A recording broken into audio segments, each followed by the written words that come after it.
Evening. Good evening, good evening, good evening. Sorry I'm a bit late, but I got caught up on the live dinner with that Wally. Good evening. Hi, Tina. Hey, Mel. Right, so two of my ladies are in. Right, go sort the guys out.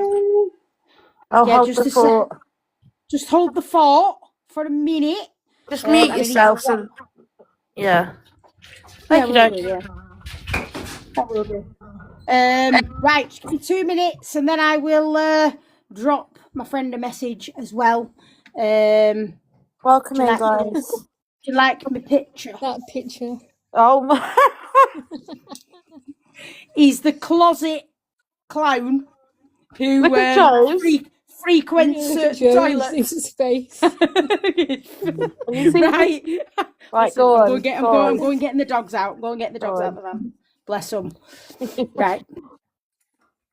We'll hold the fort. Welcome in, guys. It's going to be a cracker tonight. Everyone got their popcorn ready? Oh, I still don't have popcorn. Oh, no, hold on. I have some microwave popcorn, but I don't like that. It always burns.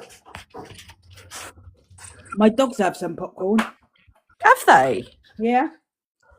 Everyone, Kate's just sorting dogs out. She's getting them out the van. She's a bit behind schedule because I was exposed. Look at the picture.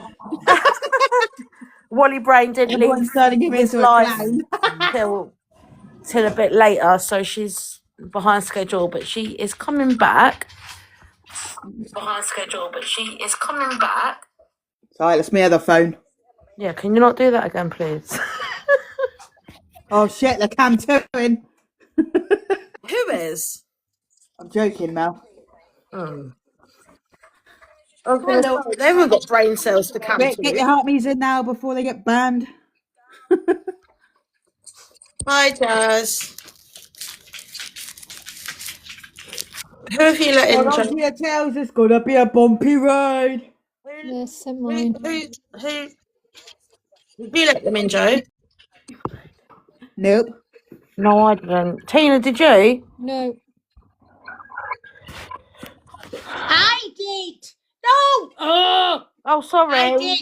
Ridgeback trainer is absolutely fine. Oh, sorry. It was because earlier someone got let into Joe's live and they didn't know they were in the box. Oh, right. Yeah, Ridgeback trainer's sweet. She's been in our life before. I thought you were sorting the dogs out. I didn't think you were. Well, that's it. I can't fucking do anything. I can't leave you in charge for a minute, can I? You do all these things carrying on.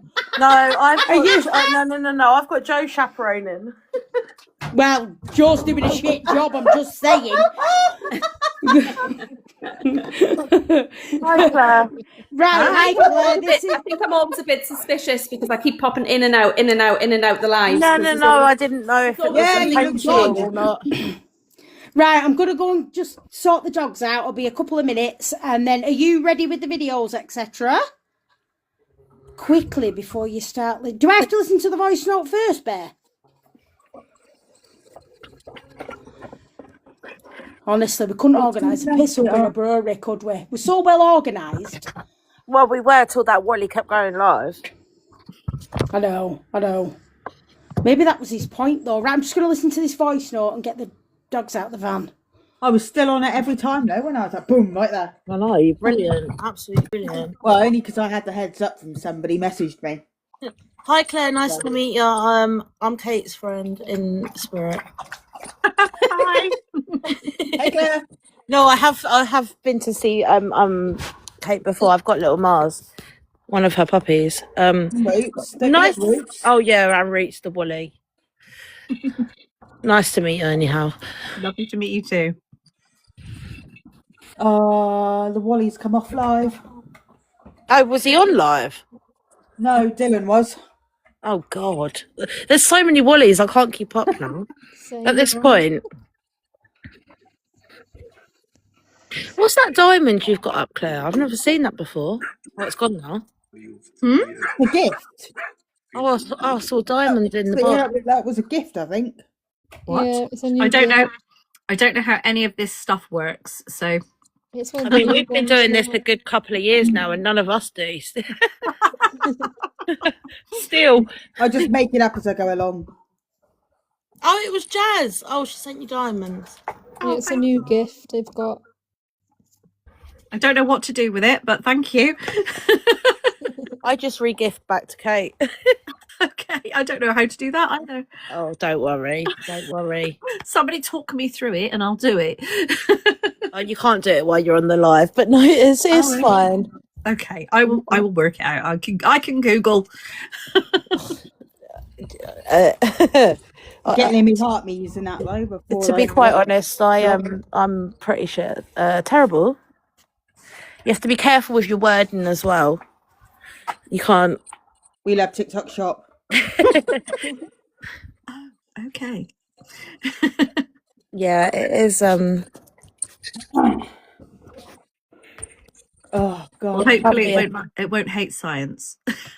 No. It's like certain terminologies, like sharp implements and blah, blah, blah, that sort of thing. I'm not saying you're going to say it, but I'm just saying that's. If you got to if you wanted to say GUN, you'd have to go pew pew. Okay. For example, not that you're going to mention any of those sort of things. Definitely not. No.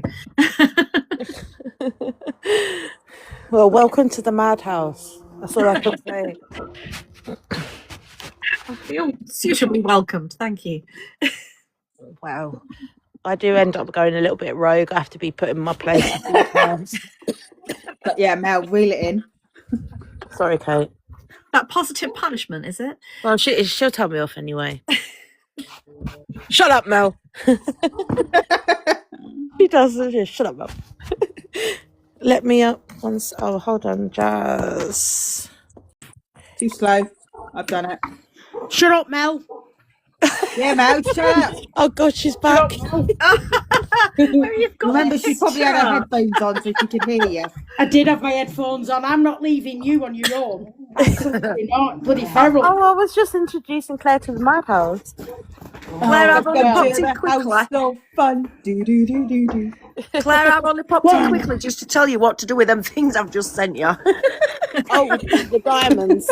When you come off, go into settings bit, and there's a transaction assistant. Okay. If you follow that, it tells you how to change them into coins that you can send back. Thank you kindly. Right. Okay. All right, Angel. Right, kick me out of box, somebody, please. Thank you. Bye. Why are you not staying? Bye. I will if you want. But I just didn't know what you were doing, and if you were busy, I'll just drop out and stay in comments. No, stay. All right then. All right. Thanks for the heart me's and everything, guys. Thank you. I like your commentary. Yeah, I've already said that.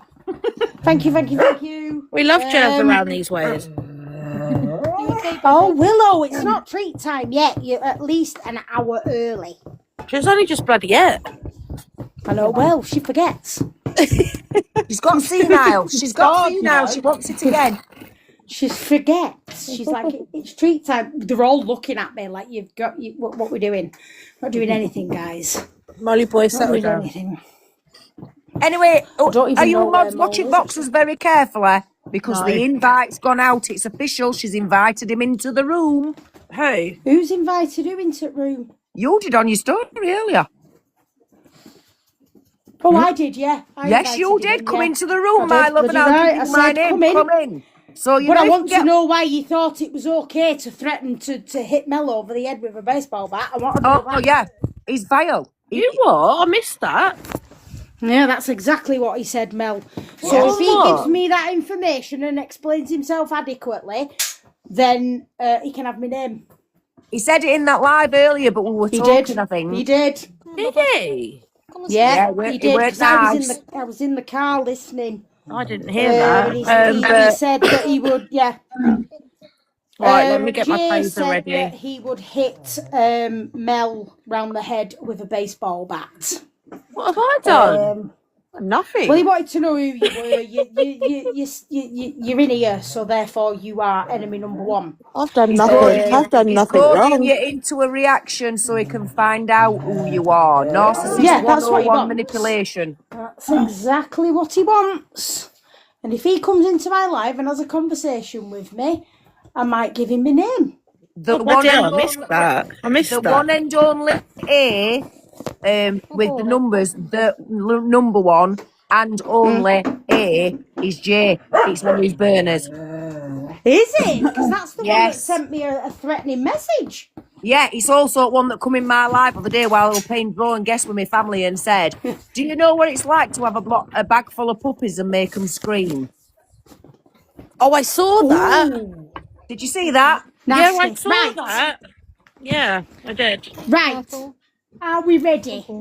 We're ready. We are ready, for right? I'm going to action. mute. Joe, so are unless you we'll shut up. ready with the videos, please?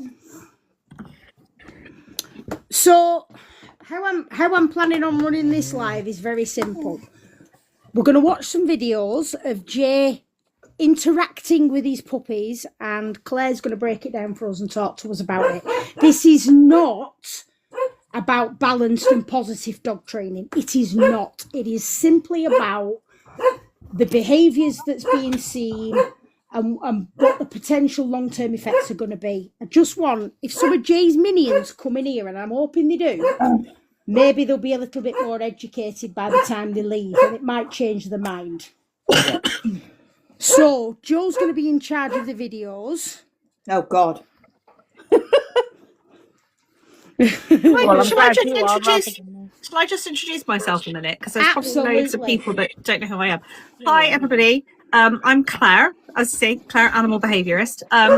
So I am an animal behaviourist and gun dog trainer. I have worked at a few different zoos, Bristol Zoo, Noah's Ark, Monkey World.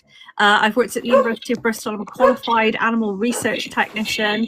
I have got a degree in zoological management in animal behaviour and training and animal behaviour and welfare. So a postgraduate degree in animal behaviour and training, actually. I have been working with animals and dogs specifically for around 30 years now. I have competed in gun dog working tests, and I work my dogs, and I also show my dogs, and I've got 3 Weimaraners. But I kind of grew up with gun dogs and German Shepherds and things like that as well. But yeah, I've worked with across a lot of sectors through sort of agriculture, zoological research and domestic pets. So I've got quite a broad range of knowledge when it comes to animal behaviour training and ethology and ecology and all that kind of stuff. So hello, everybody. And we'll have some fun this evening. Oh, thanks for that, Claire. Welcome to the madhouse. Welcome to the madhouse. Right, I'll pop. Welcome to the madhouse. I'll pop Joe onto the big screen. I'm going to mute while you. Are we showing the new ones as well tonight, Kate? These are them. Oh, okay. These are from his sneaky live stream that he did at like midnight a few days ago. It is on YouTube, but and Claire kindly did this for me. She went through all the videos and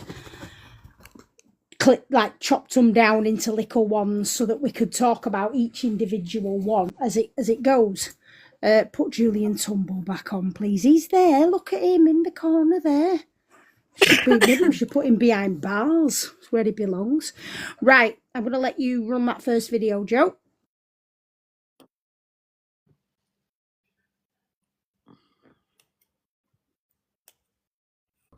Joe, you need to unmute.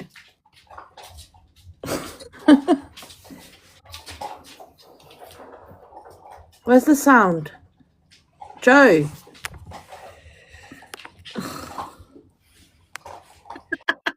Technicals. Oh, God. Right, restart. Yeah, go on, tell your brother, man. Yeah, tell him. Picture's gone. Right, have you unmuted me now? Because every time I unmuted, you muted me. No, it weren't me.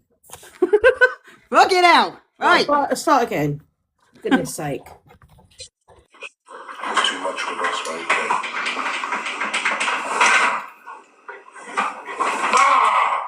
Yeah.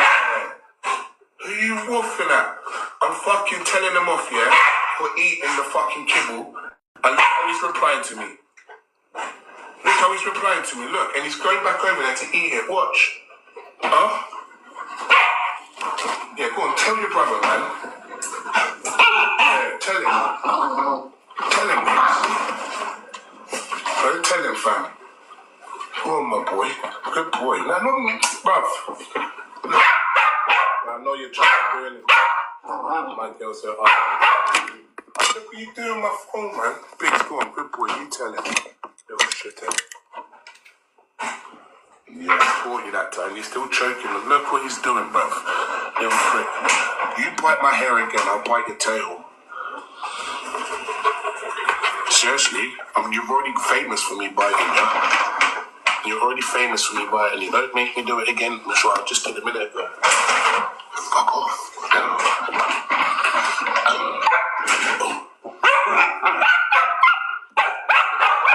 I'm not doing it with you guys. Don't put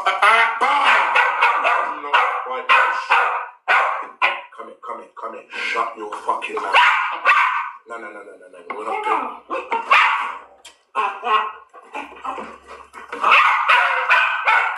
No.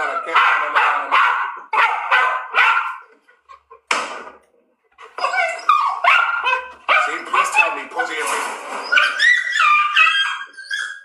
Yeah, you didn't like that, did you? See? How do you practice the please tell me?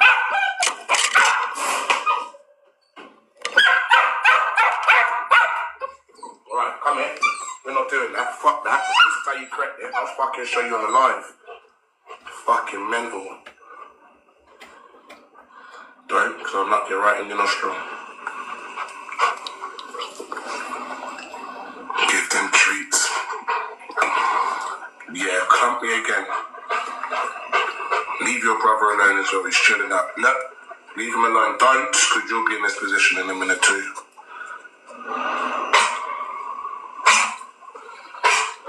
Move. Biggs, now you got him there.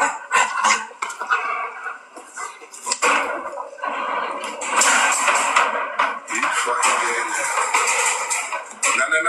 No. You still need to. You've lost your marbles, man. Oh, is that for stealing the kibble, is it? There's video number 1. Do you want to talk through each one separately? Yes, please. I think we should. I think we should give each individual one its own. Yeah, because there's a lot in there. There's a lot to unpack. But Claire, I'll let you take it away. Yeah, I mean, in that one, you actually saw him smack the puppy on the bum, and then, behind him, he actually grabbed it by the muzzle at one point as well to try and calm it down. So he was squeezing his bottom jaw. And then we also, he had the puppy out of the way after he'd already smacked it and squeezed its jaw. And then you hear it. I think he probably either ear twisted or pinched him in sort of the head area. And you see him sort of come in and cower again, and he sort of cowers underneath his legs. So everything you're seeing there, you're seeing him apply punishing methods. So smacking, grabbing, there's, harsh tones being used as well there. And what you're seeing is appeasing behavior in that puppy, but at no point is he doing anything to actually help the puppies calm down. He's just letting them run amok with him and each other in the kitchen.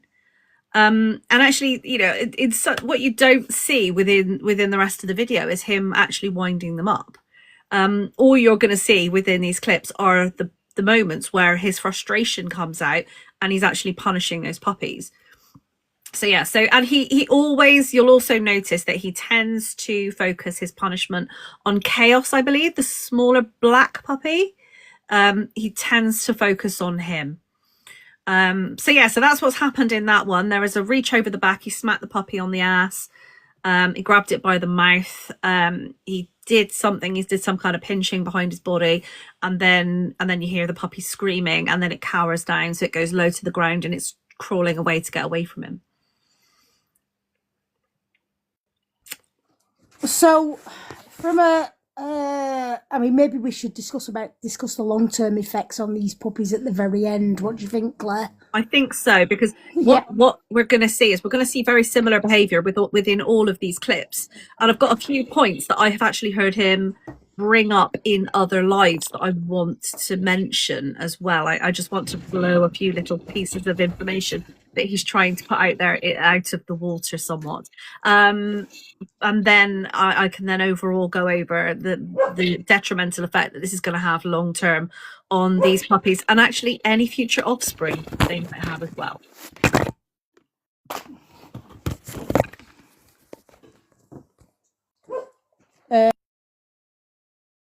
My puppy just knocked my phone off. Can you? Well, she didn't get shouted at. Yeah, the alpha roll. Yeah, the alpha roll as well. Again, all of this kind of stuff comes from this the seeing these behaviors and treating dogs in this way comes from this research that happened back in 1936. Initial research by a guy called Rudolf Schenkel, and he was actually studying wolves in captivity. So they were unrelated wolves in captivity in Basel Zoo. And because wolves don't tend to live in unrelated groups, they were thrown together, and because they don't really know each other, didn't have any kind of real social bonding, they just kind of had to fight it out and try and create some kind of weird hierarchy that isn't natural for them. So they were taken completely out of a natural context for them, thrown together, and they just kind of had to work it out. So some of the behaviors that he was seeing, so them fighting and resource guarding and pinning each other down, that was all to do with trying to sort out who was going to get what, scrapping over certain resources. It wasn't really about gaining overall dominance or control over everything. It was about sort of getting control over certain things and not really knowing how to communicate with each other. Subsequently, that research was kind of backed up to a certain extent by a man who's currently the world's leading expert in wolf behavior and ecology, a guy called David Meck. And he kind of backed it up a little bit when he started doing his research, because he was seeing similar stuff. But again, he was then seeing unrelated wolves in captivity. He then went off to Yellowstone Park and started looking at the wolves in the park there, and kind of realized that these wolves actually aren't unrelated. They're familial groups and they're living together. So we've got a familial hierarchy, so parents, and then we've got their puppies at various different life stages. And they're all sort of, they're living together socially in that way. And you only tend to see a shift in that when a young male dog will come in and take a female dog away to start their own social familial group, or that male dog leaves that familial group to go off and find his own female. So it's very, very different. So the wolf dynamic is very, very different to dog dynamic, which is very socially fluid. They don't tend to live in social familial groups like that, just because of the way that we keep them. But even wild dogs don't live like that. They kind of move in and out of different social groups, and they don't sort of bow down to one overarching dog in any particular way. And we can see all of this just by studying wild packs of dogs, in places where they are roaming wild, so places like Mauritius and things like that. So so a lot of the behavior that you're seeing there and the way that those dogs are treated and things that he's doing are from very, very outdated research. I'll be quiet now. You can play the next video. Literally loads of people are arguing with me at the minute because I said dogs aren't pack animals. They're not actually pack animals. They're social animals. That there is a difference between a pack animal and a social animal. A pack animal is an animal that lives within that pack and cannot survive outside of the pack. So you've got your wolves, you've got your African wild dogs, but then you've got our domestic dog, even the sort of the wild dogs that you get in sort of the places like Mauritius and India and places like that. Those dogs are domestic dogs. They are not pack animals. They're social dogs. They might live in social groups, but they move away from those social groups. They don't need to be with them, and they don't need to be in that structured society to be able to survive. They can move in and out of it. So that's what we call that social. They live in a very, very fusion society, so they can move in and out of that. I do actually have a video on this on my platform. If you scroll back, there is a video all about how dogs aren't actually pack animals as such. They are social animals instead. Thanks, Claire. You're going to run the next video for us, Joe? Yeah. There you go. Can everybody go and drop Claire a follow, by the way, because she is amazing.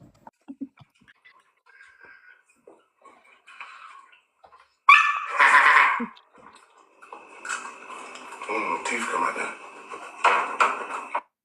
So That he was just just a short one. he just bit that puppy on the face. He bit that puppy on the face and you heard it scream. Can you play that again? It was so quick. Come on now. Woof your mother. Here we go. There. Teeth come out there. And he actually removed the tooth from that puppy's mouth then when he did it, and he spat it out. Because they're teething. They're about 15 weeks old now. So I think that was his tooth. Because he's got dentures. Actually, Can we watch it again, Joe? I need to yeah, see it's the too tooth come out. Absolutely. Let's I'll have a see if I look. can scroll right in for you guys. yeah, come on. Woof your mother. Woof So your we're mother. going to focus on his smugly face. Teeth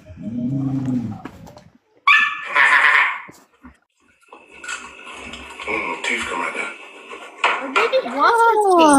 Oh my god. So whose teeth came out? His or the puppies? Well, Yes. I don't know. Those puppies are teething, and he was kind of Yeah, doing they that. So I didn't know he had falsies. Well, yeah, they came out when he was singing the other day. It was hilarious. He was singing away, and his bloody gnashers came out. You're joking. No. That didn't look like it was puppy's tooth that come out though. Well, I think we went can above. recommend Fixodent, can't we? So yeah. So I mean, I know he always says that he treats them like the mother would treat them. Can you explain to us, Claire, why that's wrong and why it just shouldn't be done that way, please? Well, dog-to-dog communication is very, very nuanced. They know that we aren't dogs. They're not stupid. And, you know, if you actually look at how our dogs behave with each other, you know, if I put my bitch down and she's with my two dogs, just a look, if they're annoying her, just a look is all they need from her. And they'll back off and go, yeah, okay, sorry, love. You the boss, yeah? There's no need for any major physical correction, and a lot of what you see is physical correction where he's actually, you know, smacking them, he's grabbing them, he's pinching at them. At no point do you see a female dog ever do that. But dams don't do that, and if you have a dam that is doing that, then I would say there's a problem. There's probably an issue being had with the way that she was raised. And then that is going to have a knock-on effect to how the puppies would then potentially raise their own litters. A dam, if a puppy is being that absolutely crazy, they will tend to give verbal corrections, so they might make a bit of noise, and they will usually move away from the puppies. So we're sort of looking at sort of negative reinforcement there. You know, I'm going to remove myself from the situation to stop you from doing what you're doing. And she'll usually make sort of, you know, if they're getting a bit bitey and a bit boisterous, you'll get high-pitched noises and moving away. There are videos of this. I've actually got a full video of from early gestation through all the way through whelping and till the puppies go off to their new homes, of what happens. And you see puppy behavior, you see dam behavior with all of these kind of interactions. The dam will not correct the puppies like that. They will move away. And you'll quite often hear, you know, people that use prong collars and things, they put it on the prong collar because that's what the dam does. Dams don't put their teeth on puppies. They don't use prong collars either. I've never seen a dog use a prong collar on another dog. And prong collars don't simulate teeth either. So that has always blown my mind. Because, you know, prong collars, you put it on and it's got these prongs and then you jerk the dog. Dogs' mouths don't work like that. So, yeah, that one has always baffled me. So it's what he's doing. Dogs don't pinch. Dogs don't bite each other unless they're in a major scrap over something. And even then, they'll give off so many calming, appeasing signals before that because they don't want conflict. Conflict is energy sapping and it's costly. If they're in conflict and they're fighting and they're going to do damage to themselves, it means that that's energy that they can't put into something else. So they, you know, every animal is going to give off appeasing signals and take themselves out of that situation if they possibly can. And they will only fight if they really, really need to. So using all of these punishing things, it's not good. There's absolutely no need for it. We're humans. We can treat them in a completely different way. And they know we're not them.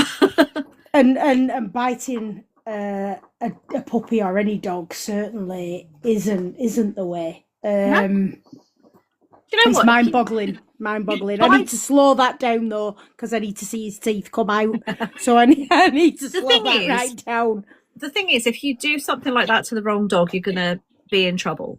A dog that I had years and years ago, if you harsh handled him, I can guarantee you'd lose an arm. If you handled him in that way, you would lose an arm.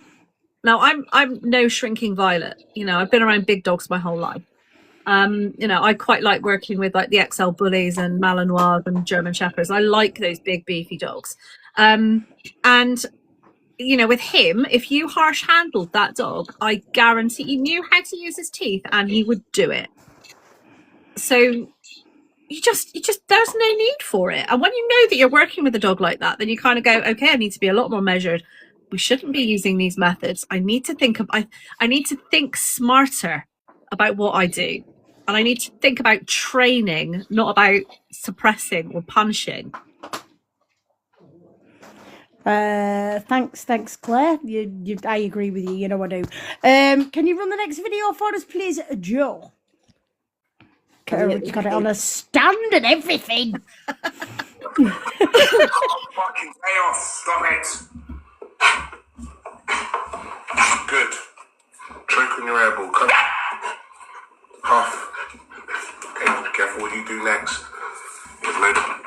Ah! Right, next time he does that, watch what happens. Positive reinforcement trainers, screen record. Yeah, fucker.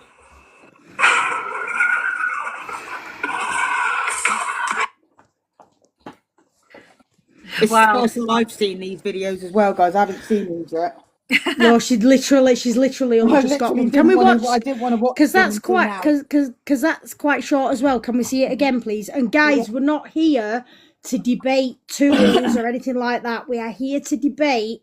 We're here to talk about Jay Kerr and his behaviour with his dogs. This isn't about positive and balanced. It isn't. For me, it's not.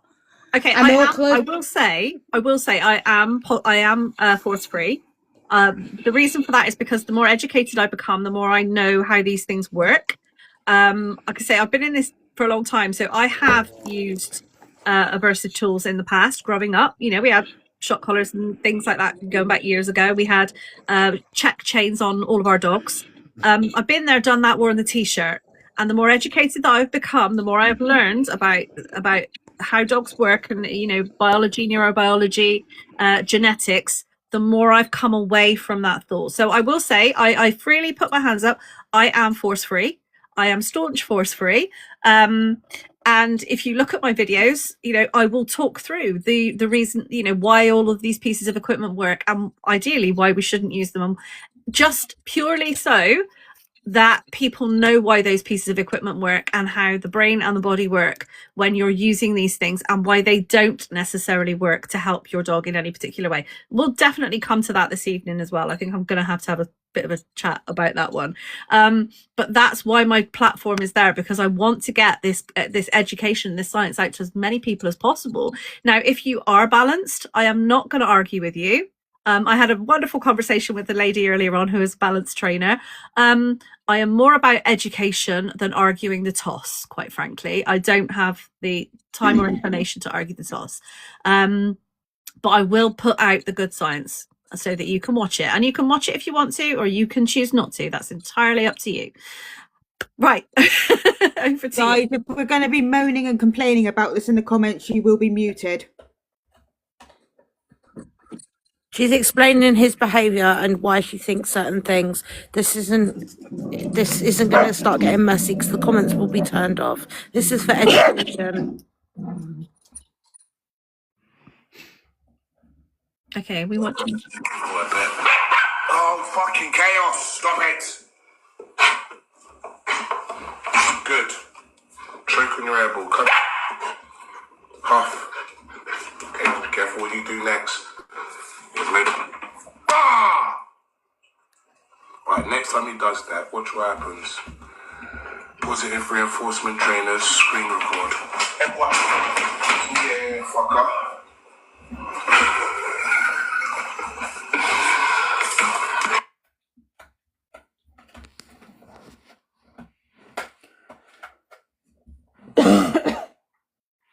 Does everyone want that one more time, or are we next one? Yeah, just Who is can we Beretta? watch it? Because apparently, force-free trainer can't break down what they haven't experienced. Oh no, it's Ronan Fenrir. I've told you I have experienced. I've been there, worn the t-shirt. Yeah, I've just muted her for 5 minutes because she needs to cool down. Yeah, She's too bothered. I've got a lot of experience. I'm not talking out of my backside. So in that video, what you saw is, the puppy went over to the bag of food, which is on the floor and open, can I just say. So there's absolutely no management skills going on there. And then he nearly kicked that puppy in the head. He ran over it with so much force. And then the puppy ran away scared, ears down, body down, and hid underneath the bench to get away from him. And it's just... There's why have you got a whole bag of food on there if you don't want it? There's on the floor and open if you don't want the dog to eat it. Oh, my comments. Oh, Where have the comments gone? No, sorry, I didn't mean to do that. Sorry, I was pushing buttons again. No, I was trying to move bloody Beretta because she won't shut up. Listen, we're doing this to explain the behaviour and the dog's behaviour. Yeah, I know, but Let's she just doesn't explain. No, I'm not talking. No, Belle, not you. Oh. She doesn't ever want to hear anyone else's opinions. That's what annoys me. Can you put the things back on? I don't know how to. Claire, yeah, I'll do it in a minute. Claire's come here as a favour for us so we can discuss what's going on with these puppies and what the long-term effect is going to be with these puppies. This isn't about positive and balanced. It's not about tools. We're discussing the behaviour and this man and what he's doing to these puppies and the other dogs in his care. Lest we forget, this man has unalived dogs in his care, and dogs have been that broken when they've gone back to their owners that they have had to be destroyed. Let's not forget that. Put the balanced and positive to one side for a minute, because right now it doesn't matter. This is what matters. And can I just add, Claire, Kate, the reason that we're breaking down what's happening with the puppies is because he's got people in his... Sorry. Wait a minute, right? I'm only jumping up for a second, yeah? But just to put it out there, right, for whoever said about Beretta, right, let's not remove the fact. That's the same with Ronan. Yeah, we all compete dogs. We compete dogs of high caliber, serious dogs. Dogs with civil intent, everything from bull herders to high drive Dutchies to everything. So let's not say someone won't shut up about certain things or won't see certain points of view, because we've all got different experiences in different sectors in dogs, yeah?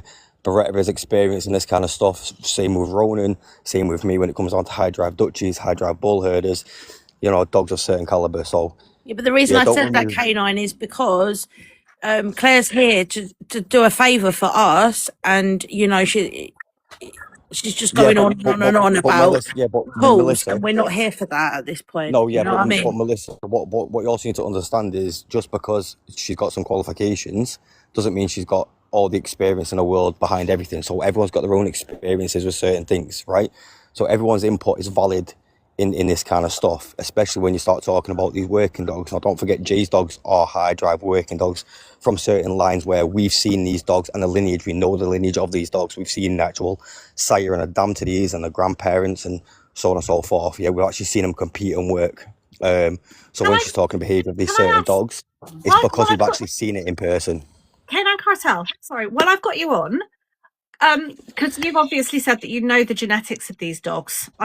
I assume Yeah. you know the genetics of these dogs, sorry, because you said you've known the lines. Yeah. On a couple of lives that I've seen him do, he's mentioned the A22 gene. So you know about that, yeah? So yeah, the A22 gene is obviously for the Malinois. Yeah, so you know that that's to do with the Malinois, and we know that we don't get it in the Dutch herder. I was just wondering if you know of any kind of genetic testing where he is looking at certain specific genes in those lines, or if anybody within those lines has done any testing to see what genes are popping out here and there. Because as far as I know, there is no A22 gene showing in the Dutch herder. So he's done no testing with that, right? And the A22, so he's going to assume these dogs got an A22/A22 gene or an A22/A10 gene, right? However, right, that comes from a lot of inbreeding, right, within the Malinois. Okay, so these dogs, unless he has created inbred dogs, are not inbred. They won't have the A22 gene in them whatsoever. No, right? because they're that would be a Malinois. No, because don't forget, right, the Dutch herder, the Malinois, it's the same dog. If you go over to Belgium, right, once they have a litter of dogs, if they come out brindle, they get called a Dutch herder. If they come out fawn, they get called a Malinois, right? They all stem from the Belgian Shepherd, right? The Lacanois, the Turve, the Malinois, they all stem from the Belgian Shepherd. So it's all the same dog. Also, the A22 gene can be in Dutch herders as well through a lot of inbreeding. We're also forgetting the recreation of the Dutchie after World War II, where a lot of other breeds were added back into the dog to bring the dog back from extinction. So a Dutchie isn't a Dutchie isn't a Dutchie. Same with a Malinois. My question is certain lines. My question is though, do you know, as you said, you know the lines? Do you know if anybody? Okay, Jay probably hasn't done it, but anybody previous to him, has anybody done any genetic testing within their lines to see if those genes are appearing? Not his in which case, so that they can manage their breeding. Not his line specifically, no. Right. Okay. So his dogs he claims Hazard is from Tommy, right? So it's a direct Tommy son, which is Tommy peg line. That's what he claims, but how much truth behind that we don't know, right? Shadow is from Evil Eris, right? Now a mate of mine has got Evil Eris, and there's no A22 gene within that bitch. The sire to Shadow is Magnus's dog. I can't remember the fucking name of it, but again, there's no A22 gene within that either. I just know that for a fact because I know full well the guy doesn't tend to keep dogs like that. Okay, cool. That you've answered my question. Thank you very much. That was one of the things that I wanted to bring up because, you know, I've heard him mention that before, and I was like, how, unless there's some sort of genetic testing, we don't know. And actually, you know, if you should, you know, if you know that these genes exist, then ideally you should be testing for them to make sure that you don't end up with a double A22 gene, because that is really quite volatile, isn't it? So the problem with Jay, so hear a conversation that we'll have, or somebody would have, that we happen to mention the MAOA. So Danny did it, didn't he? He did it with us, yeah? With the same thing. That was it. Mellis is the sire to it, right? But yeah, he did it with us. What he's heard is me and Dan have spoke on the A22 gene multiple times. Mm-hmm. We spoke on the MAOA gene multiple times. We spoke on the D4 gene multiple times, right? Yeah. And Jay's obviously overheard this when we've been speaking about it. He's taken a little bit of information that we spoke about and ran with it and put his own little twist on it, right? He hasn't got a Scooby-Doo what he's talking about when it comes down to it. When it comes down to anything genealogy, nothing like that. He doesn't understand it. He hasn't got the brain capacity to understand it. Yeah. None of his dogs have been health tested. The most they're lucky enough to have was an embark. Let's look at it this way. So embark's about as useful as property. Yeah, let's look at it this way, and Dan will agree here, right? Any herder with an A22/A22 gene will have an unpredictable bite to it, right? It'll be unpredictable. It's more than just civil intent, okay? Yeah. I have seen and been sent videos of his dogs running certain competitions, certain trials, right? And his dogs are not about that life, right? They don't even redirect in that kind of way. You know, they're very balanced. So for him to actually assume that the dogs have A22/A22 or A22/A10, it is ridiculous. Right, at most, conflict with the handler as well. Coming up lead them and stuff, they haven't got that. Yeah, at absolute most, right? the dogs have probably got A10/A0, right? At absolute most. So there you go. No, he's full of shit. He don't have a fucking clue what he's on about. That was one of the things that I was going to bring up tonight, because I was pretty certain. I'm not a bite sports person, but I do work with high drive dogs. I've got Weimaranas, high drive hunting dog. When they go into hunt mode, it's the same with Cocker Spaniels. When they go into hunt mode, the drive is the same. They just don't bite in the same way, but it is still working in that level of arousal. So you're seeing it in the type of dog that you're working. We also see it in the type of dogs that we work as well. You just see it just presents in slightly different ways. The other thing you've got with his... Go on. Sorry, Dan, go on. Oh, sorry. All right. It does. Sorry, mate. I'll pause a minute. I'll wait for you. So I do. When I say I don't have a huge amount of experience, I do have a little bit of experience of Malinois. So my friend, you probably know Bryony Cole is a friend of mine. So she's only up the road from me. So I've got a little bit of experience of like seeing some of the stuff that she's done with Soul. But I don't own these dogs myself. German Shepherds from back in the day, but now I'm just Vies. Can I ask an ignorant they're pet? very different. Can I ask a daft question that's a pet person question, but only you lot can answer it? Go on. Does Jay throw a statement out like it's got, and I forgot what them genetic tag, like them numbers that you said, I forgot what they were, but is he saying the dogs have got that in it so he can advertise them as more aggressive dogs? Is it to drive the price up? Not necessarily drive the price up. It's just one of his spill talking points. The whole to make it sound better than everybody else's. It's a willy wang, basically. Right. Everything that comes out of his mouth is bullshit. Berry lineness, fucking MAOA, fucking A22. It's all bullshit. You ain't got fucking clue what he's about. But the thing is, you'll hear him say, Dan, right? Yeah, but Dan, you'll hear him say, he doesn't. He never calls it Berry 2 lines. He calls it Berry Blue. Berry Blue, yeah. Yeah, and that's not even a name for it. It's Berry 2, right? So that's how you know he's uneducated and doesn't understand, right? Yeah. And then when he's talking about when he advertised him, he advertised him as Tommy Cross Apex lines. Yeah, because he doesn't know the dogs behind these dogs. He doesn't understand the lineage behind him.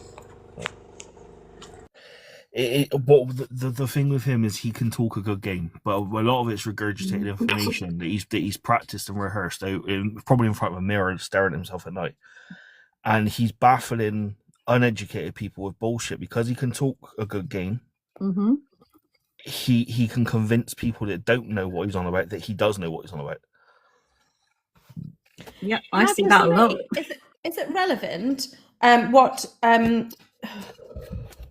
what genes they have for this debate? Because I think it's about abuse to his dogs and puppies. So I don't know if it's relevant whether they've got those genes or not. Is it, or am I wrong? Not really. This is pure abuse. Yeah. It doesn't matter what side of the spectrum of fucking training you come from. This is why I come up. It's kind of a non-fucking void argument. The whole point of being up here is you can be balanced, you could be force-free, you could be fucking anything you want to be. It doesn't take a fucking rocket scientist to see that this is fucking abuse. Yeah, that's why I jumped up to begin with, right? Because I didn't want you to argue with Beretta or Ronan, because I know both of these people in person, and they're very, very educated. They have serious dogs, and again, your opinion's your opinion, their opinion's their opinion. It's about putting both opinions together and getting the actual solution to what he's doing. Which right? is exactly why I said I'm not here to debate that tonight. Yes. Yeah, exactly. And even on my own platform, I think you'll find I won't debate it either. I will put the information out there about the equipment so that people understand why it works, why we do or don't necessarily suggest them, but I will not debate with anybody in my comments even. Should we continue with the videos? Because I think we're getting distracted. Yeah, I mean we're here just for the we can agree on one thing. What's happening to these puppies and these dogs is just pure abuse, and it needs to be stopped. One way or another, it needs to be stopped. But I'm glad you guys have come up, because you the information that K9 and Dogman Dan have both got is pretty invaluable. I've learnt a lot from these two guys, I've got to be honest. we're just coming from different worlds, and We are completely different worlds, and that's what fascinates me. I mean, you guys have never ever had an argument with me because I'll talk to you and we can have a conversation about it, and I listen and I take it in. And that's it, Kate, right? But more people need to be like that, right? That it doesn't matter what side of training you come from, whether you're balanced or whether you're force free or positive only or anything, right? We're all there for the dogs at the end of the day. And as long as people can understand that, you know, there are tools for certain dogs out there. There's certain dogs that need certain tools, you know, and force free can get you so far with certain dogs, but there's certain dogs out there that you couldn't ever do it with. And people just need to look at it in that kind of retrospect that, you know, there's training methods for each individual dog. Every dog needs training completely different. I think, as I said the other day, we can all agree on it doesn't matter whether it's fucking withholding a reward, whether it's a physical correction. It becomes abuse when it's unfair, unclear, unjustified, and from a place of emotion. And this cunt's hitting every single one of those three. Yeah, 100% Dan. Like there's things me and you have seen that, and obviously Will and Beretta and a few of us that work dogs in that kind of way and pressure test dogs in that kind of way for obviously real life situations. That even we look at it and think that's abusive. That even we wouldn't condone that ever.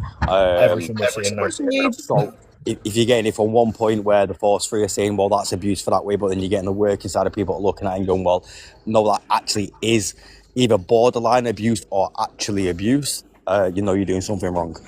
Yes. Come on, let's have a look. Let's see what this fucker's doing. Let's see what he's doing this time. Oh God.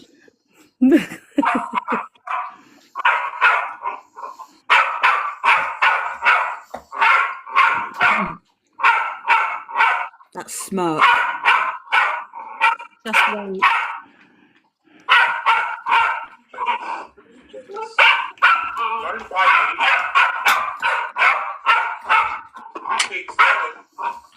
See the wallop then? Yep.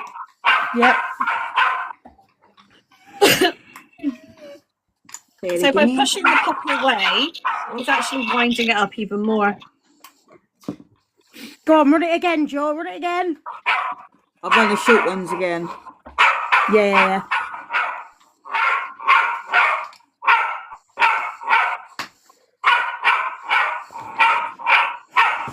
I'm sorry, look at his face. He's pushing one away, cuddling one and smiling. And now I'm not a dog behaviourist. You can explain that, but to a normal person, that's horrible to watch. The thing is, you see him do exactly the same thing with Hazard. He's that probably before that video, he's winding that dog up. That dog's pinging its ticks off. It's over aroused. It's overstimulated. The dog's fucking being vocal, and he's correcting him for it. Does it with Hazard all the time. He's also playing favourites, so he doesn't like chaos as much as he likes Biggs. So he plays favourites in that way. I think Biggs is is going to be his keeper, and I think Chaos he's trying to get rid of. Yeah. He's trying to get rid of chaos. That's not a way to sell a puppy, quite frankly. It's not, is it? No. What is that doing to that poor puppy's little head, though? You know how he's cuddling one and smirking at the other one and shoving it away? That's vile. Yes. Well, there is. I mean, we'll get to that, but I mean, I literally did a video on this kind of thing last week, and it's all to do with secure attachment. And if you have a young animal that doesn't get secure attachment with a caregiver, that can have a massive detrimental effect on that animal throughout life. And then you will see subsequent fallout behaviours. It's not good. And if you've got that kind of playing favourite, then you do get these very different kinds of attachments. And it's not, the end result isn't nice, really.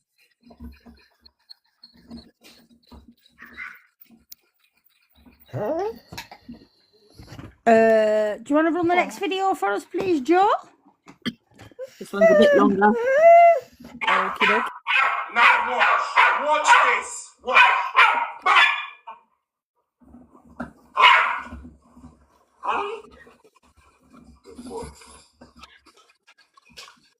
fucking difference.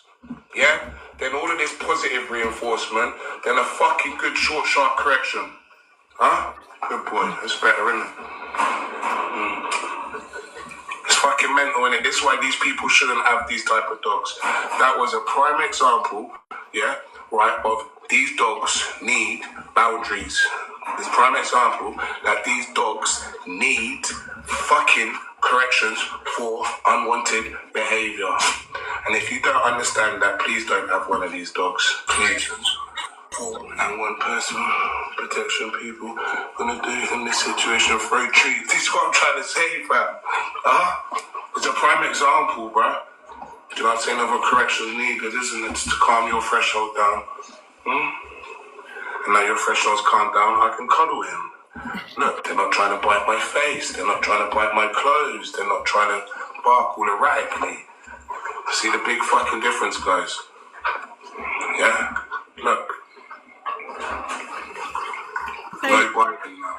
With there's no punishing behaviour in this. I put this video in because of all the approving behaviour that we're seeing here. Guys, you will see that correction on a live tomorrow on one of them positive trainers pages.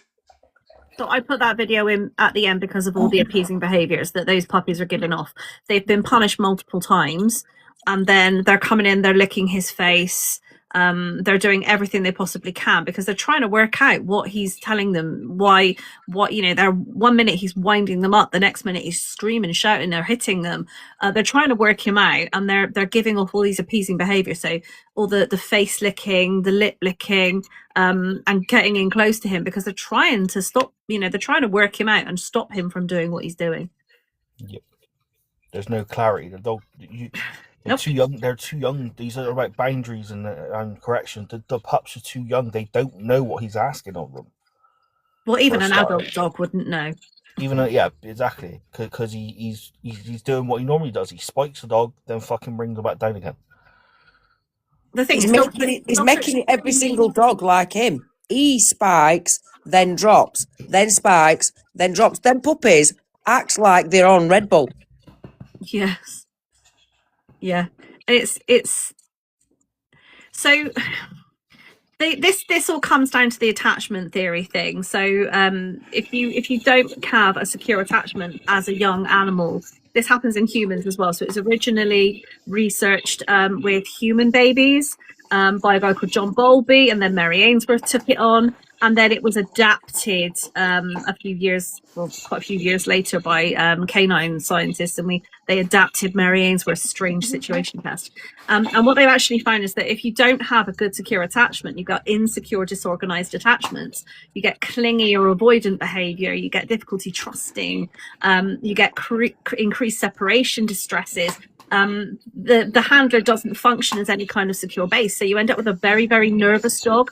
That dog can struggle in any kind of social situation. Maybe they can't be left, or maybe they don't want to be with you. They can become destructive and disruptive and very vocal. So you end up with a huge array of mental problems because that puppy didn't get the security it needed at the right time to they needed to be able to go out and explore the world and have all of the experiences, so habituation and socialization experiences that it needed in that moment to help round it out as an adult, as the brain is forming as well, while we're going through that whole process of myelination happening. The flip side of that as well, you've got the later on in life, so that can cause a lot of conflict between the handler and the dog when it comes to stuff like bite work. Definitely. The dog will. But they don't trust the handler. They don't trust the handler. The dog's working for itself, not the handler. Which also with that type of dog. That's if you can even get the dog to work. Yeah, with that type of dog, what you'll end up getting is a dog that comes back at the handler. Because there's no clarity of, okay, this is my handler, this is my person, this is who I'm working for. It's a fucking free for all. The dog's gonna go at whoever it wants to because there's no connection between the handler and the pup. But I mean, with any kind of punishing behavior like this anyway, then when we're looking at suppressing behavior through this kind of punishment, whilst we're increasing emotional arousal, then we're looking at puppies that have been treated in this way, particularly in this extremely neuroplastics period, then we see that they show more aggression and show more fear responses. And this can be particularly dangerous. And they will quite often have suppressed warning signals. So, you know, we've got that canine ladder of aggression where we see those early appeasing behaviors that these puppies were giving off so beautifully there. They will skip out all of those early appeasing behaviors because they don't have any kind of effect. They will just skip straight up to those sudden unpredictable behaviors, which is, I think, when we were talking about the genetic stuff earlier on, which is where I think he thinks some of that comes from. He thinks that this sudden unpredictable behavior is linked to genetics, when in actual fact it's linked to the behaviors that he has created in these puppies because of how he treats them. It's the whole. She has hit the nail on the head there, because one thing I have noticed him talk about recently, something he's clearly Googled recently, is saying about epigenetics, right? So he is going down that route. I can't lie. I have heard him speaking on live about it. Epigenetics. So that's one of my, so epigenetics, we get chronic early stress, and this sort of alters gene expression as well. And it's a major thing that a lot of people don't really think about. Epigenetics kind of go, oh, what is that? But it links beautifully with experiences within biology, and it has long-term effects as well. So you have dogs that are a little bit more sensitive. So we do need to bear that in mind. So the experiences that these puppies are having right now are going to affect the puppies that they produce. So you've got a male and a female dog, they mate, they have a litter of puppies. The experiences that mum and that male and female dog had themselves with how they're treated, you know, with their secure base, with any kind of punishers that are applied to them, that is going to stick with them through brain development and hormonal development as well, until the point where they have their own litter of puppies, and we're going to see the same sort of odd behaviors coming out in them. And that's what epigenetics is. It's all to do with genetic expression, and that comes from how those puppies were treated in that time. So that's what, you know, we ideally want to come away from that. We don't want parent dogs, the behavior that parent dogs are having, to feed through into puppies. Did that make sense? Which is essentially that's essentially what's happened with his dam, right? Because Shadow, the female to them puppies, she comes from really, really nice lines, extremely strong dogs. I know people who have got litter mates to them, and obviously others from other litters, but the same parents. Comes from very nice lines, very strong lines, and the fact that dog is nervous now, it's down to him, down to his poor socialization, poor handling, poor upbringing of that dog. Which then is obviously, when you look at these new puppies, this is a second litter he's done, and both litters have been bags of nerves. When they shouldn't have been. They shouldn't have been. That's the point. No, but if he's raising them like that, by treating them like that, chasing them around a kitchen, he's increasing their arousal levels, so they're not able to think straight. You know, I mean, we know that what we want in these working animals is the same with your dogs and it's the same with my working line dogs as well. We want what we call functional arousal. So we want dogs that can still function within that state of arousal. Now, we have to build up to that. If we jump in too quickly, all we end up doing is a dog that's, you know, over excited or over aroused constantly, and then we have to do these punishing things to try and bring them down. And that's essentially what he's doing with these puppies. He's winding them up, winding up without teaching them how to calm down. Again, this is where he's seen it from somebody else. So there's a handful of trainers. Some of them are high-level, world-class fucking sport people. Mm-hmm. And they're doing it where they'll use corrections to increase drive. Right. Rather than to suppress the dog, they'll be stimming the dog at like 127 to try and get that dog to perk back up again. And because he doesn't know how what he's not understanding what the process is or how to implement the process. He's fucking it up. Right. So you watch Shadow Hazard specifically. That dog is pinging his tits off. That dog's at 100 all the time. Oh, And you mean the shock collar thing? Yes. Yeah, I've seen that. That's So that dog is off his chops. That dog is in such a state of arousal that it can't think straight. Mm-hmm. And when you see that dog walking around the streets and he's got the dog in a focused tail, prancy feet and everything else, he has to have that dog like that, because the moment that drive drops and that dog gets to think for itself, that dog's going to bite someone.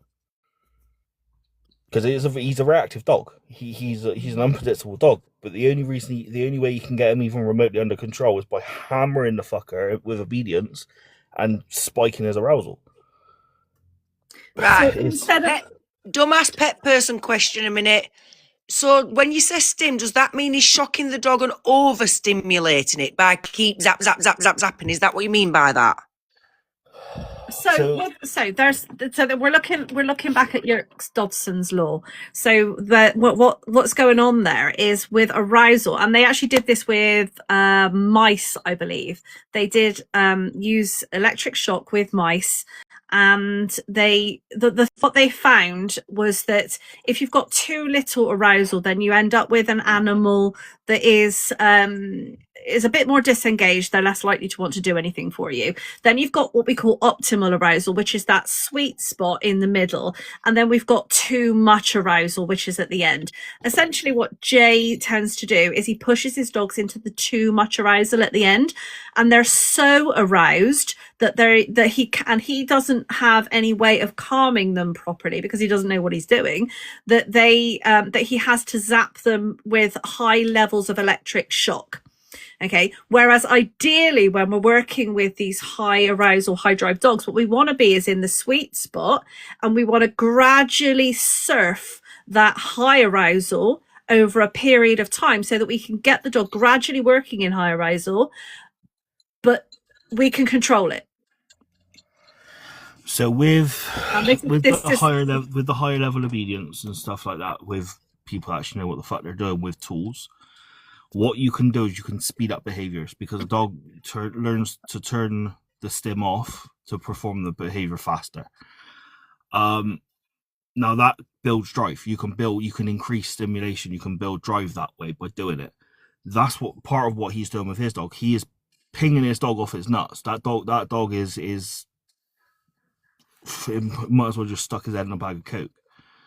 And because he's done that, he then needs to use such a high level of correction for that dog to even feel it. You imagine you being in the worst fight you've ever had, and then someone tapping you on the shoulder trying to get your attention. It's just not going to fucking happen. So you're going to have someone slap you in the face before you can feel it. Same thing. You also get sensory exclusion as well. Specifically auditory exclusion. When the dog's in such a high state of arousal, it can't hear you. That's what's happening with his dogs. He's fucking his dogs up. That's the fucking BON end of it. His dogs are broke. We play the next video now, guys. Dan, can I just say thank you for that, because you actually explained that really well for somebody that don't understand it. Thank you. He's dead good, he's Dan, he's dead good. Have we got any more videos, Joe? Or we could go through the others to see. Well, what I want 3.5 minute one. It's the last one. Right, let's run it then. Let's run it. God.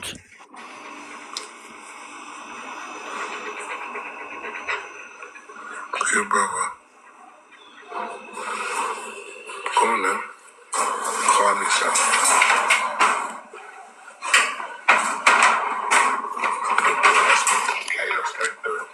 That's better.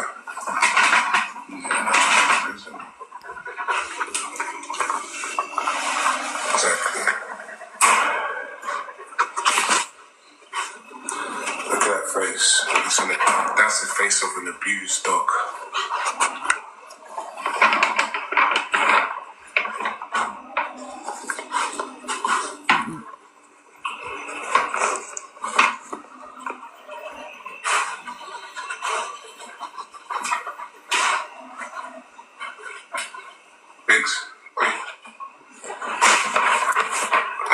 bag. Don't ever. You do that. Bite my face again. Bite it again, and I'll do that again. Go on, bite it again. Bite it again, I dare you. Make you more fucking famous. Come on, man. Bite it again. We're gonna do that. Bite it, motherfucker. Go on, yeah, you try, Chaos. I swear. You'll get it 1, 2, 3.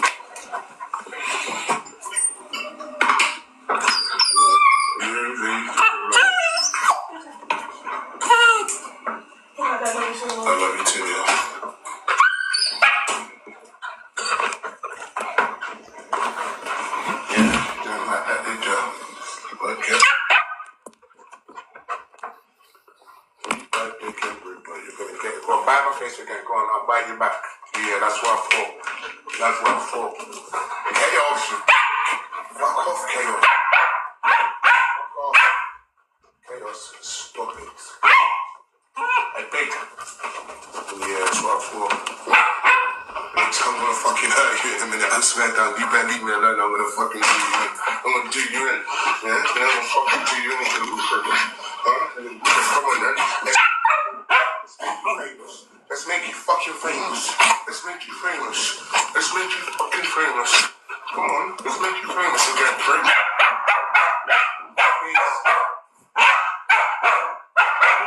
You bite me, I swear, Chaos, because you bite. Fuck off, you bite hard. Fuck off. Biggs plays, you don't, you're a prick. Come on, Biggs, tell him fuck off. Tell him fuck off. Tell me fuck off.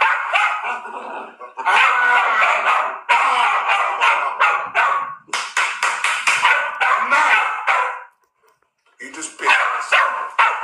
Chaos, come here. Come here. Bite. Chaos. Stop it. Biggs, you just bit my chest. There was no need for that.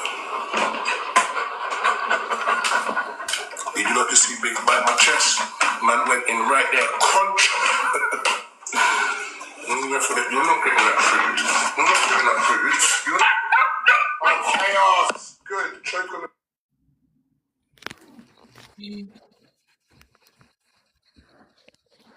Can I just say? I know I'm a that pain in the this ass. connect- Can we watch it again? Sorry, Claire, Can what I were you going to just- say? Sorry, can I just Oh, say it's something? Ridgeback. Yeah. Question. Not just that poor puppy was distressed, but my dog, one of my dogs, I had to turn it on to mute because one of my dogs was pacing around, which I could hear that screaming, really distressed. So what is it doing to all these dogs? All of the time that they can hear that happening? Yeah, mine Mars was as well. He's very sensitive. He paces when he hears it as well. Yes, I've just had to put on mute for one of my poor girls because she was pacing and she's just laid down now. So his dogs must go through that all of the time, and not just hearing them, but obviously all the chemicals the puppies are releasing every time they're stressed. That must be such a stressful environment for all of the dogs all of the time. Yeah, so from sort of thinking of it from that point of view, one of the things that I did want to say is that from the hours that he seems to be online, he's either got those puppies in the car, he's got the puppies in the kitchen, or he's got the puppies outside, or he's doing something. Those puppies, I'm wondering when those puppies get the chance to sleep. Rest.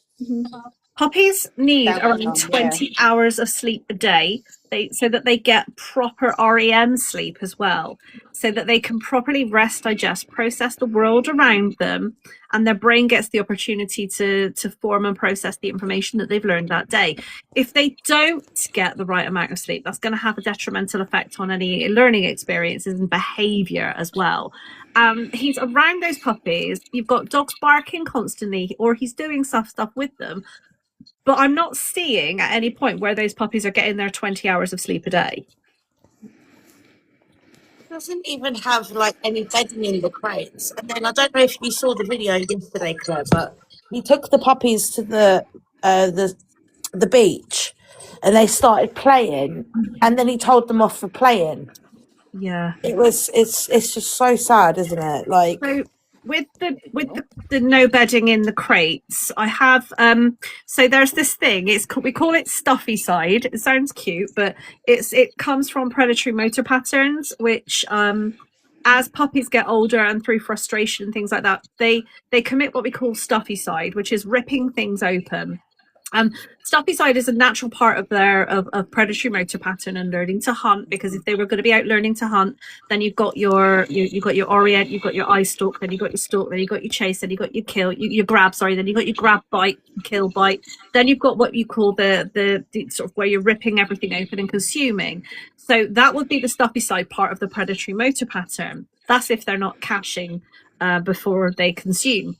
So this is where we see all of this stuffy side happening with any kind of dog. You might have noticed that in young dogs. It particularly happens in adolescence, when you've got all of these hormones flying around all over the place. It's where they're most highly driven to express their innate natural behaviors. The problem with some of these dogs is that they can have like pica. So if they're creating stuffy side, they're pulling stuffing out of bedding, toys, etc., then, or even chewing on blankets, especially when they're teething, they won't just spit the bits out, they'll consume them. So there is an argument with some of these dogs that pica can be there, and that comes through genes as well. So it's knowing the lines. Again, like these guys probably know the lines way better than I do. I'm a gun dog person, so I know my gun dog lines better than I do these kind of lines. But if you have that, if you have pica within your lines, then it will come through. So that is quite often why they won't have bedding in there. From his point of view, it could be that he's just lazy and he doesn't want to clean bedding. No, to piggyback off what you're saying, most of us working dog people would do the same thing. You would have done the same thing. Our dogs have to earn the right for bedding, because they will tear them up and they will eat them. Yeah, like say, especially with puppies. So all my dogs have to earn the right for bedding. The moment they tear them up and try and chew them, try and eat them, I remove the bedding, and then we'll try again. And then once they stop doing that behaviour, is when they have the bedding back. So so I don't think of it in the same, for me, I wouldn't think of it as earning the right to have bedding. I'm thinking more on a genetic emotional level, where I'm seeing genetic drives coming through which are to do with predatory motor patterns, and I'm understanding it on that level. And I wouldn't say that my dog has to earn the right to have that thing. Instead, I would say we're going to manage this situation. You can have these things and you can have these experiences, but it's going to be very, very controlled. So my thoughts on that are very different to yours. So there's no earning of any bedding, because as far as I'm concerned, they have the right to bedding. As an animal, as a being, they have the right to that. But from a health point of view, definitely there are reasons why people that have these issues would sometimes do that. But from his point of view, sticking to Jay, I think from his point of view, I think it's purely because he doesn't want to put bedding in there and he's a bit lazy and doesn't want to clean it up. Well, when it comes to the bedding, when it comes down to the bedding, yeah, there's no right to a bedding. It doesn't come a part of the 5 freedoms. So there's no right to a bedding at all, right? The dogs don't have a right. If we're looking, no, you're talking about the main 5 freedoms. Yeah, I'm talking on an emotional level. Yeah, but obviously we take that into consideration. I look on a logical level, not an emotional level with dogs. Yeah, whereas my bed, if it doesn't chew it, it keeps it. If it chews it, it's a potential fucking vet bill. So take the bed out until the dog doesn't chew anything anymore. Yes. From a health point of view, exactly, which is what I've said. But from my point of view as a behaviourist, I've studied ethology, ecology, psychology, all of these sorts of things. We look at the whole bigger picture rather than just look at being pure logic. We have to look at the bigger picture, which is why me as a behaviourist, when I go into a situation, I ask millions and millions of questions. I want to know the ins and outs of a cat's ass, essentially, because there's so much that I have to consider. I'm not just looking at one straight line of something. I'm looking at everything. So that's why we will look at things on an emotional side of things, and why all of these guys are saying, why has he got no bedding in that puppy's crate? Right, can I just add to that from somebody that worked with him, and he said on his live earlier that I shoved my dog in a crate at the side of the wardrobe in my bedroom and blah, blah, blah, right?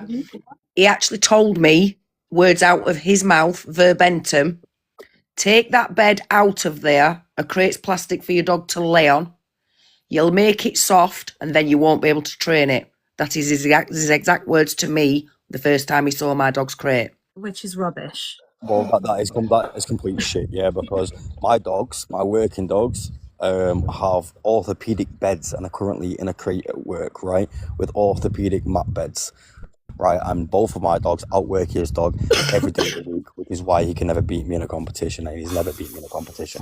So my dogs have beds. Three of my I four think dogs his have beds. words and his terminology just goes to prove cruelty.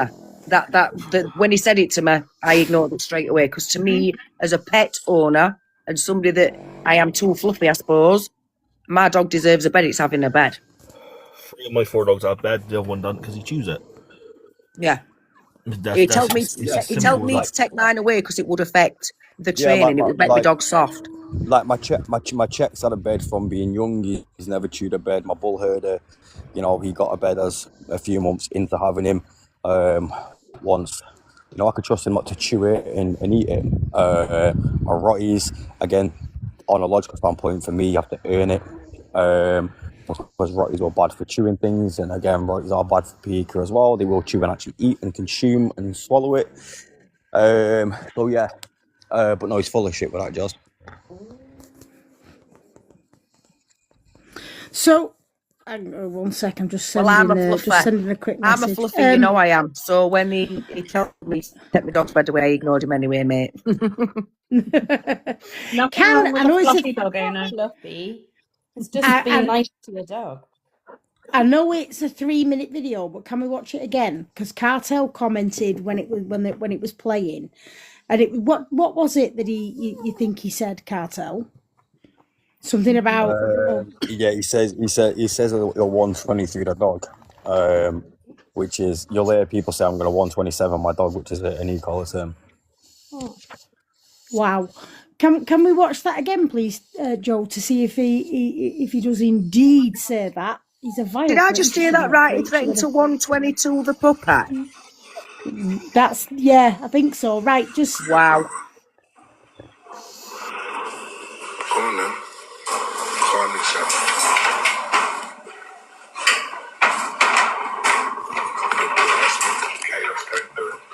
That's better.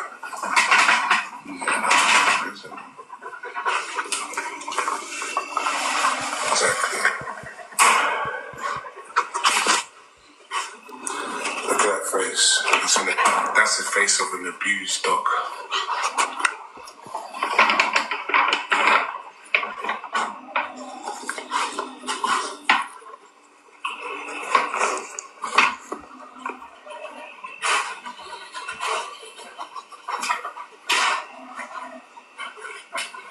Biggs. Hey, 5. Don't ever. You do that. Blind my face again. Blind it again, and I'll do that again. Go on, buy it again. Buy it again. I dare you. Make you more fucking famous. Come on, nah. Buy it again. We're gonna do that. Buy it, motherfucker. Go on, yeah. You try, Chaos. You'll get a 1, 2, 3. I heard that. yeah, I heard it. Yeah, I heard it as well. I love you too, yeah.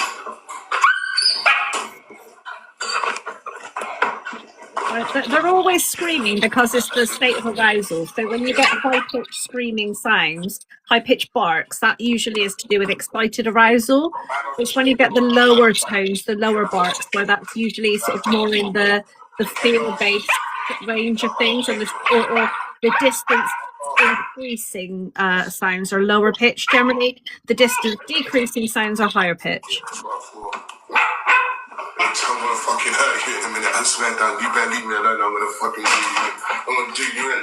Yeah? I'm gonna fucking do you in. Come on, then. Let's make you fucking famous. Let's make you famous. Let's make you fucking famous. Come on. Let's make you famous again, friend.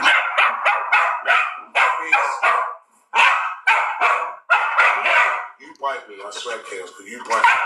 Fuck off. You bite hard. Fuck off. Biggs plays, you don't, you're a prick.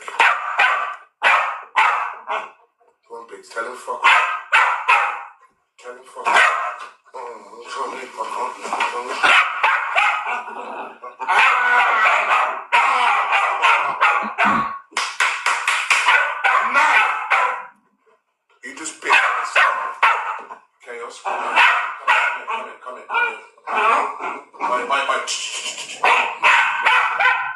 Chaos. Stop it. Biggs, you just bit my chest. There was no need for that. Did you not just see Biggs bite my chest? Man went in right there, crunch. You're not getting that food. You're not getting that food. You're not... Chaos. Good. Choke on the...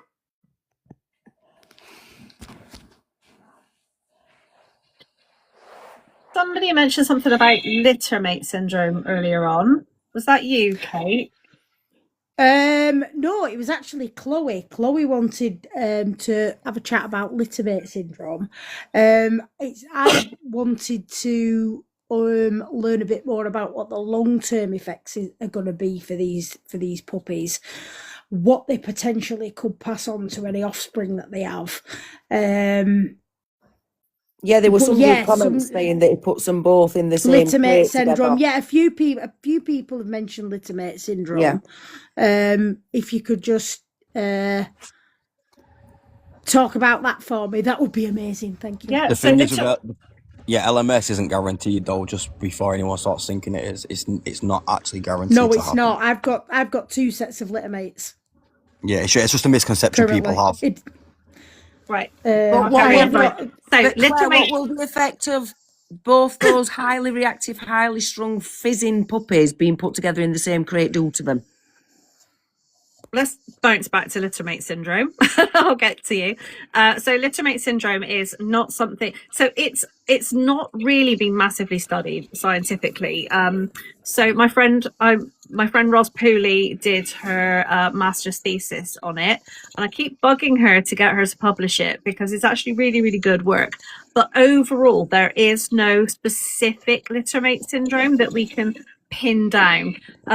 What we would say is littermate syndrome related, it's sort of correlation rather than causation, is that puppies don't necessarily get the right training. Rose is a great trainer. Yeah, she's a very good friend of mine. She lives up the road. So we it's correlation rather than causation. So you end up with 2 dogs that might live together, and you can sometimes everything works out fine, sometimes it doesn't. Part of that is to do with how you manage those puppies as they grow up, but also the personality of those puppies. So we have to take personality into consideration. Sometimes the personalities don't match. I worked with a client about 10 years ago who bred a litter of French bulldogs, and she had mum. She kept 2 of the bitch puppies herself, and one of the dog puppies went to her sister who lived next door. She actually ended up having to rehome both of the bitch puppies. One of them started attacking the other bitch puppy and the mother. We went through lots and lots of different training. She did everything right, by the way. She separated them, trained them separately. She walked them separately.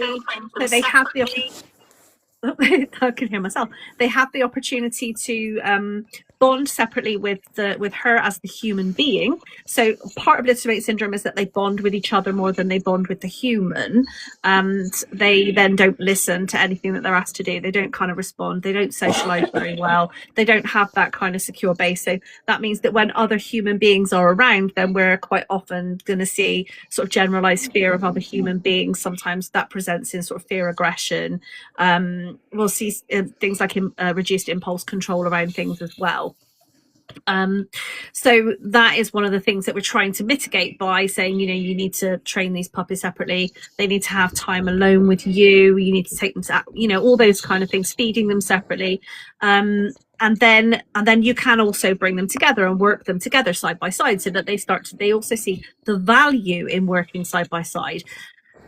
But that is okay if the personalities of those dogs don't clash. And if you do have personalities that clash, then all hell is going to break loose.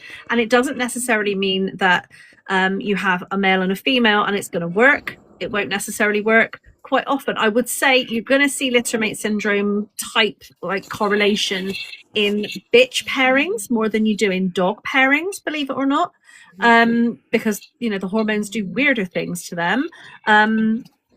But it's very fluid. What you'll actually get is, you know, one thing will be littermate syndrome, another thing will be littermate syndrome, resource guarding will be littermate syndrome. It's not something that's been specifically researched in science. Now, having these two puppies together, the fact that he plays favourites, you do see jealousy type behaviours in dogs.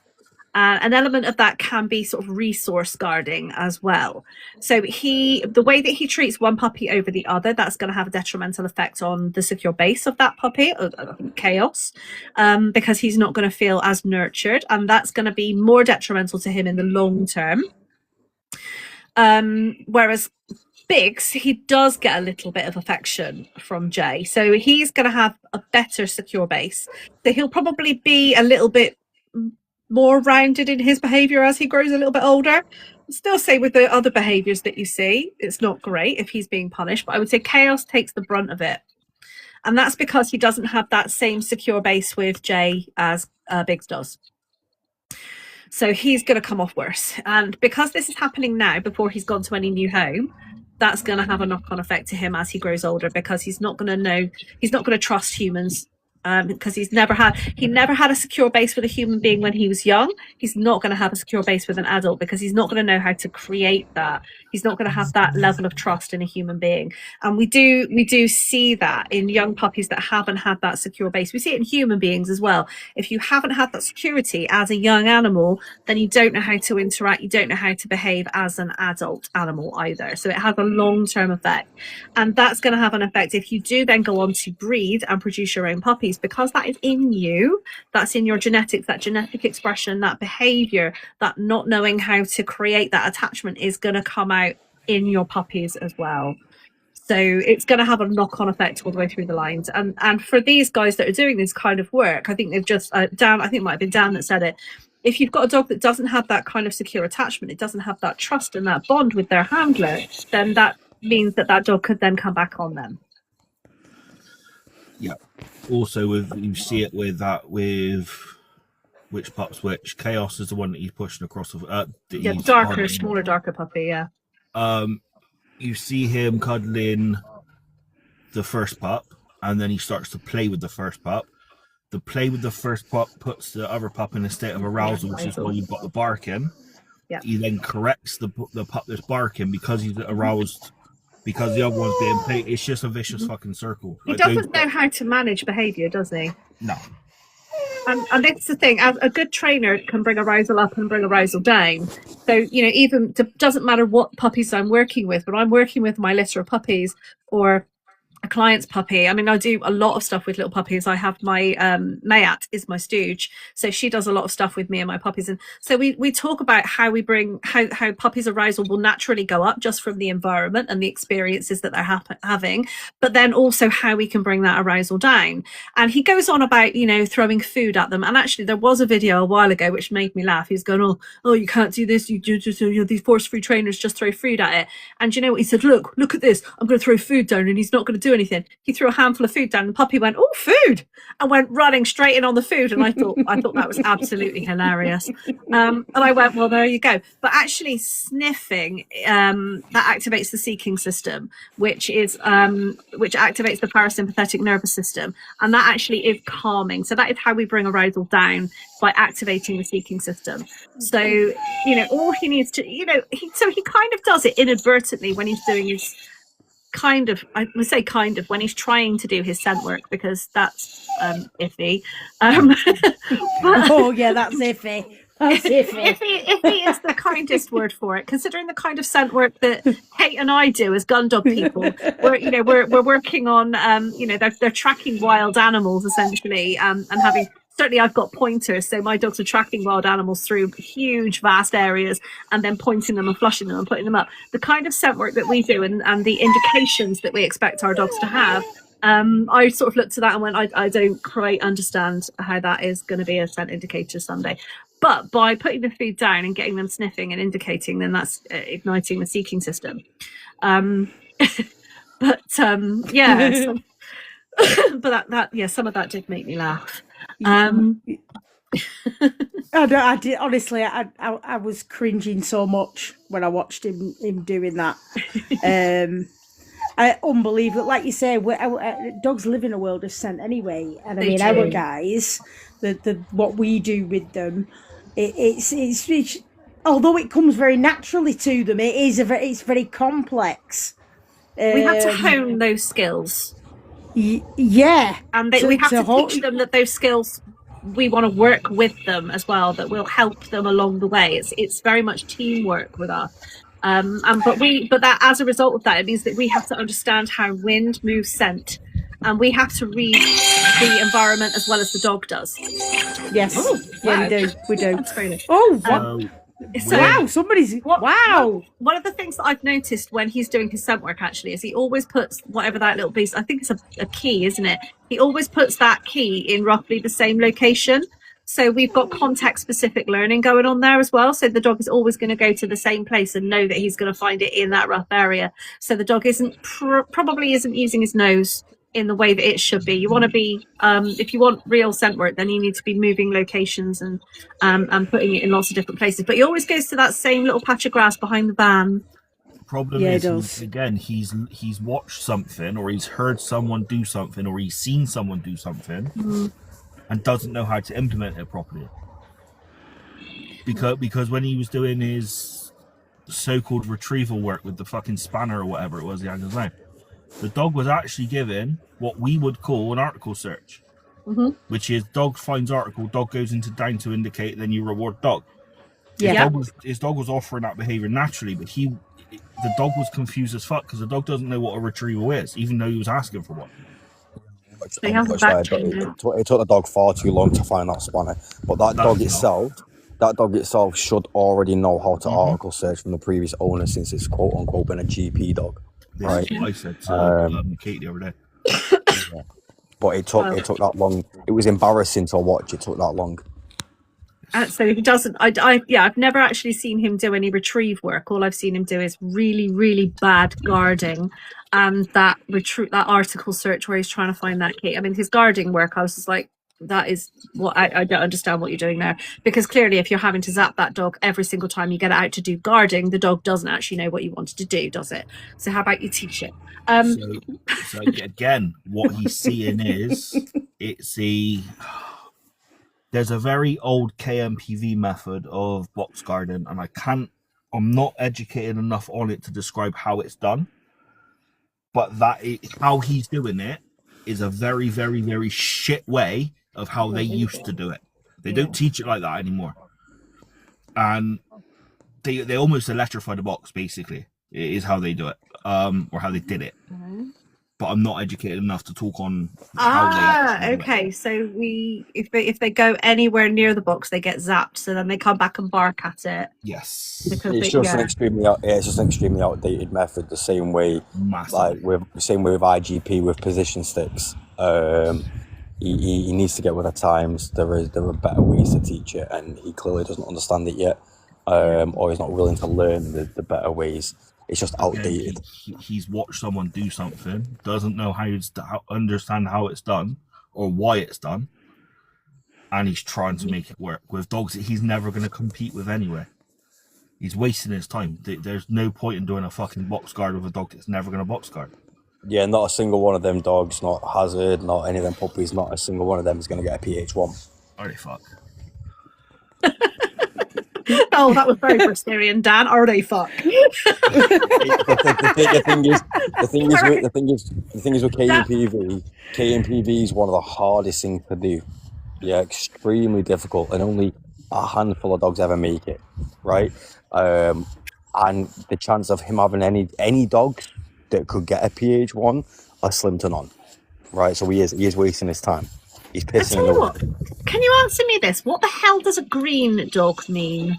So a green dog is a dog that's had no work put into it. Right. Okay. Because I hear that, and I just think American green cards for people. No, so it's a dog that's got good genetics behind it, that's got the predisposition to do what it needs to do, but it hasn't been shown anything yet. It's like a blank slate. Right. I get green as in green. Yeah. Yeah, I'm with you now.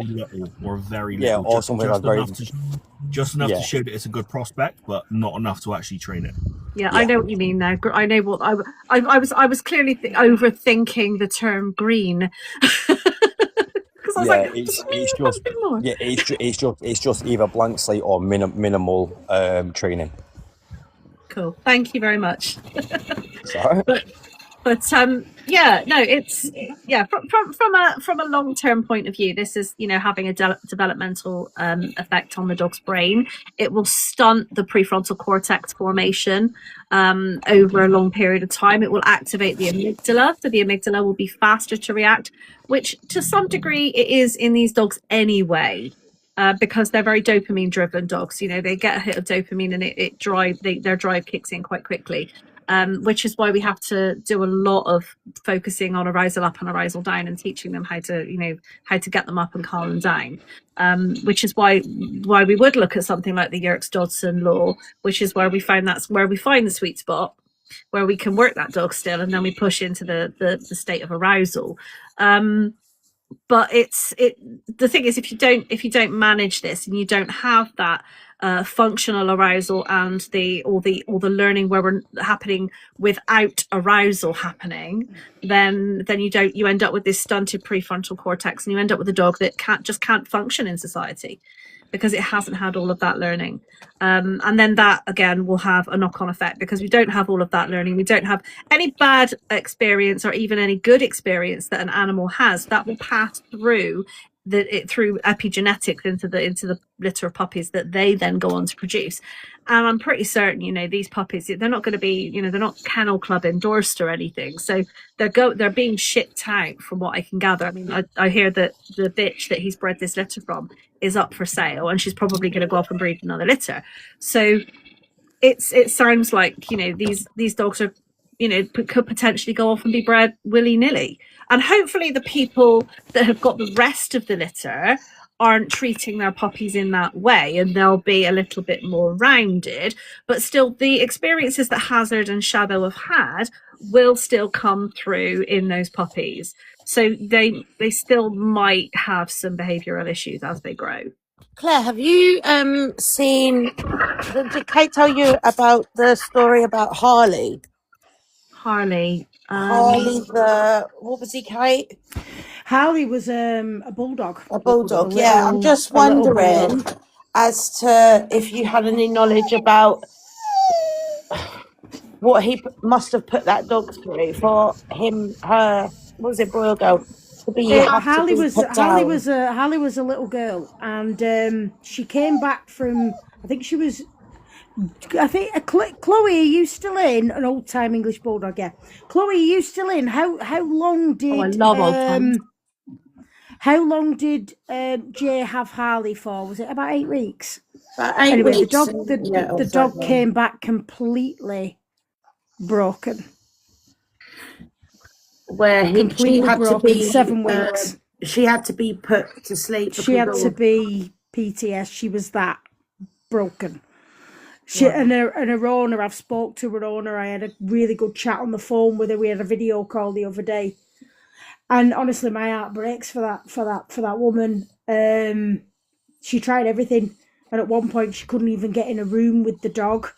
And it was having like crazy reactions to the lead. It was just, the poor dog was so broken, and the dog in the end had to be put to sleep. But I can assure you that the lady who owned Harley exhausted every single avenue possible. But what he did, he must have done to her in those short 8 weeks. It was 7. Exactly, Beretta. She went in. Oh, she went in for is. Oh my God, Joe. Joe, can you find the video? Are you able to show that video? Joe, can you find the video, please?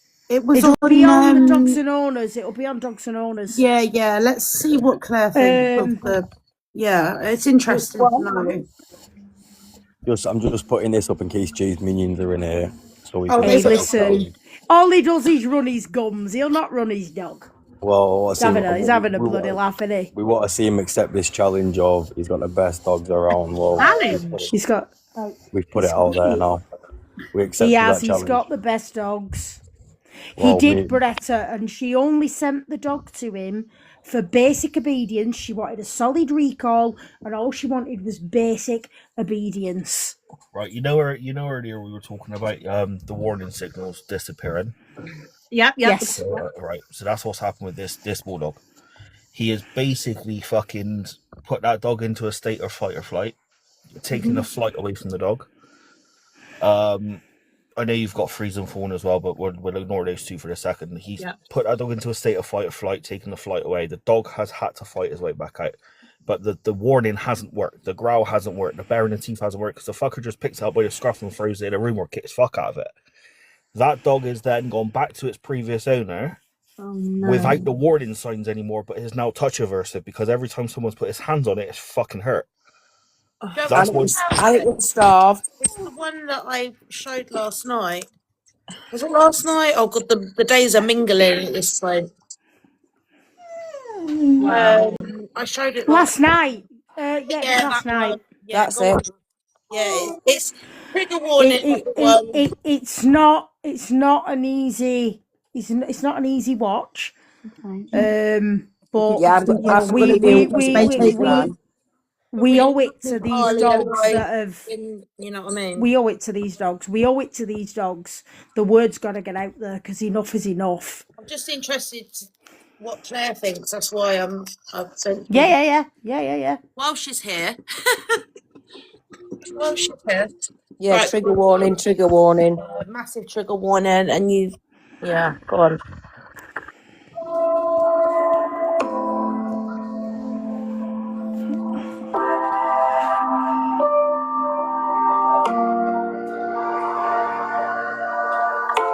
Can you read what it says?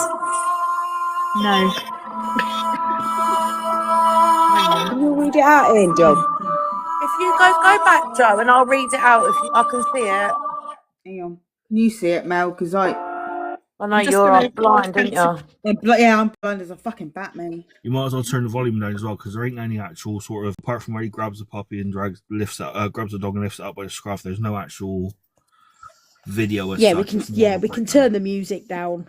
Yeah. We can turn the music down, please. This is Harley, the absolute apple of my eye, my pride and joy, my best friend.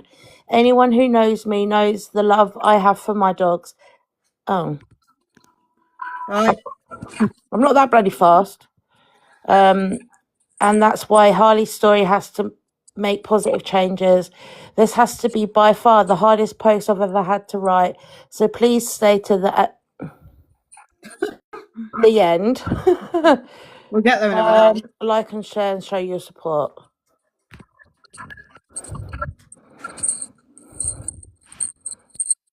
Next.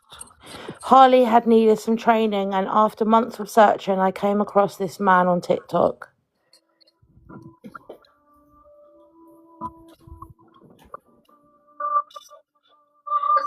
We started talking over a few weeks, had built up a friendship based on what I thought was common love for dogs. I was given all the jargon, the certificates, and put my trust in this man, and for that, I paid the ultimate price. After a while, we had discussed... Oh, God. Yeah, Discussed Harley going into a residential. She would be there for him to work on implementing training as Harley was very working line. I wanted to ensure her recall and basic mannerisms. Over time, my confidence grew and I allowed her to go. We even had a conversation about co-owning her. This would have meant that she was in capable hands, gaining the lifestyle she required by the beach, living her best life, but I'd always be able to have contact. Sorry, it is quite hard for me to read as well. We take a while now because I paused it for you. I think this is the saddest story. It really is. Turn the volume up when he starts manhandling because it needs to be seen. Within the first couple of weeks, I had to admit I was happy with Harley's care from what I saw. We had video calls, we would interact on lives. I was confident he knew what he was doing. I was so wrong. Both myself and kk9s had a disagreement regarding the manager in which he spoke, or me on multiple occasions and agreed to part ways, and then hell broke loose. I was trolled online by him and anyone he could convince to do the same. And from this moment, Harley's care changed for the worse.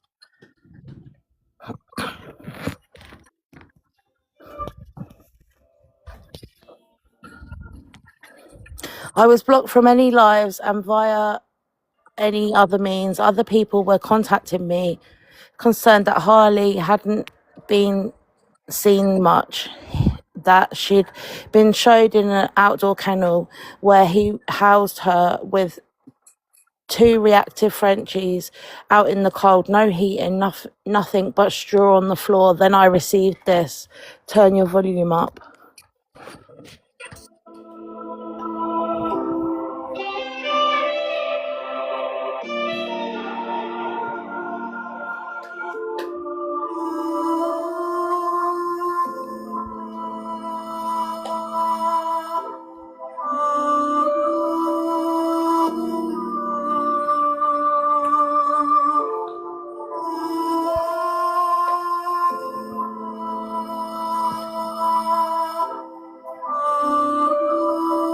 Yeah, there's no sound, is there, of him squealing on here? No. Don't know, because the volume's up. Yeah, it's not on this, it's on original. My girl, I sent her to a monster. There was absolutely no way I could leave her there. Immediately, I contacted him. I told him exactly what I thought, and I arranged to collect her. I stayed quiet this whole time, trying to keep my girl safe. The day came when I went with a friend to collect her. This spineless heap of shit didn't even have the guts to come to the door and face me. He sent his child instead, and this is how she returned.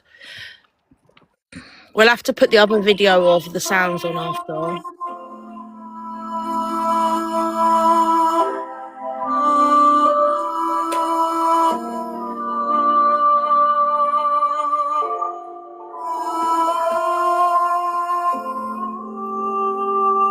Yeah, we'll look in a minute, kk9s. Okay.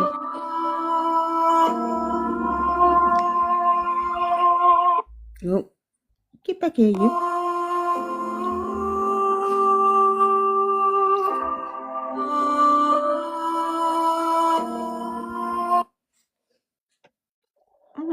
I don't know what that first word says. Scared, covered in cuts, no interest in food. Anyone who knows Harley or any bulldogs will tell you they love their food. My girl was completely broken. How thin she look.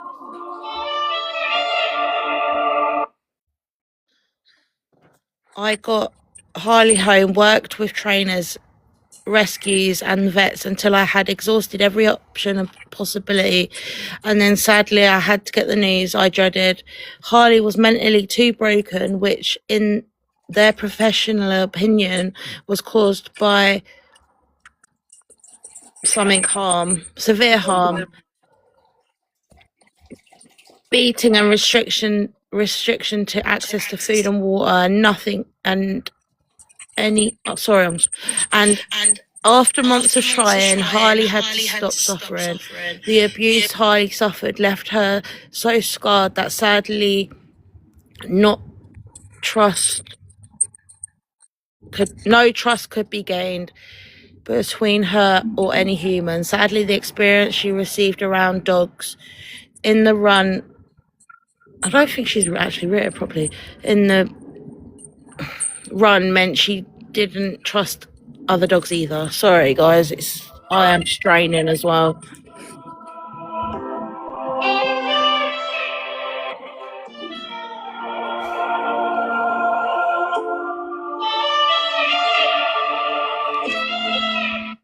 This case had multiple others have been reported to RSPCA, dog wardens, local councils, industry related environments. Nothing has been done.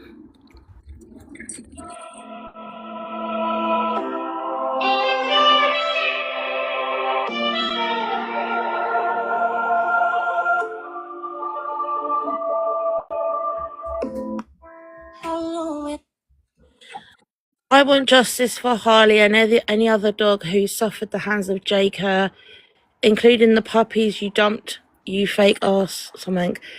When you hurt my dogs, you hurt me, and I will not stop until this man no longer claims to be... Blah, blah, blah, blah, blah. You beat my dog, you broke her mentally, you restricted food and water. You are no man. Well, basically, in the short. Well done, Mel. You know what I'm like. I do have ADHD at this point.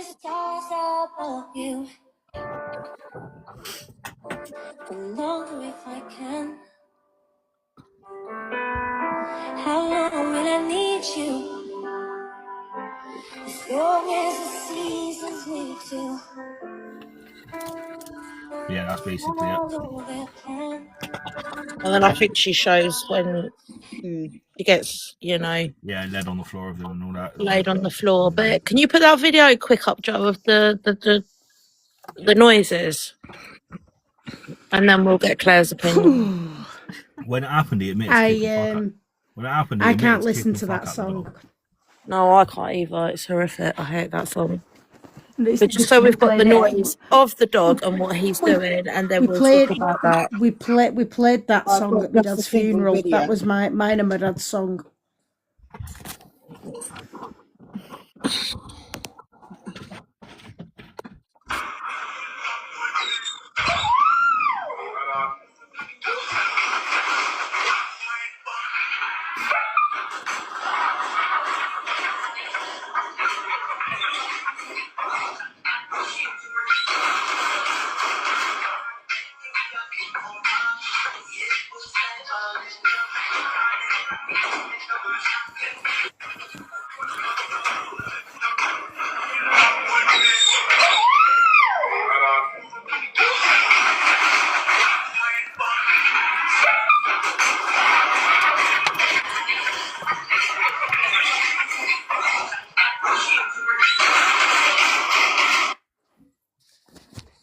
Wow. Yeah, it's a very, very. I'm just wondering what on earth he could have done to that dog to, get it to a point in 7 weeks.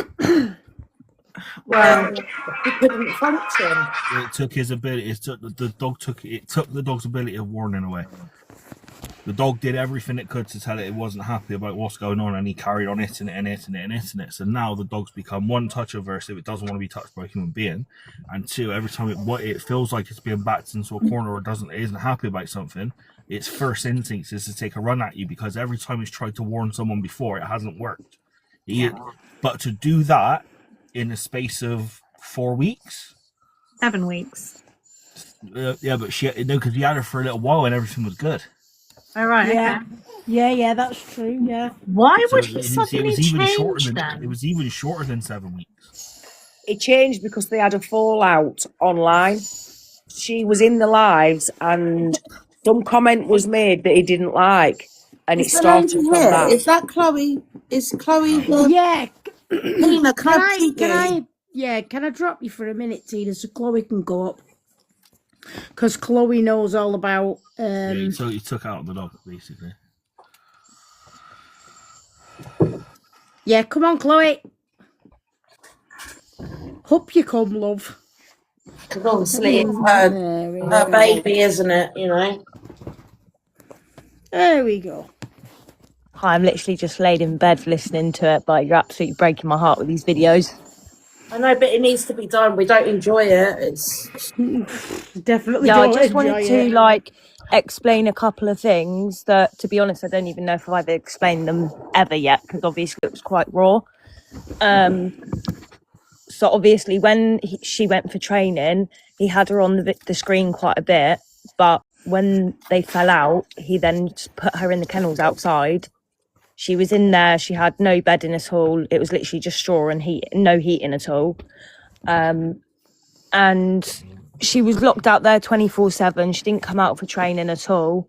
And then obviously when Madhouse picked her up, she was skin and bone, super reactive, to the point of which Madhouse actually rang me.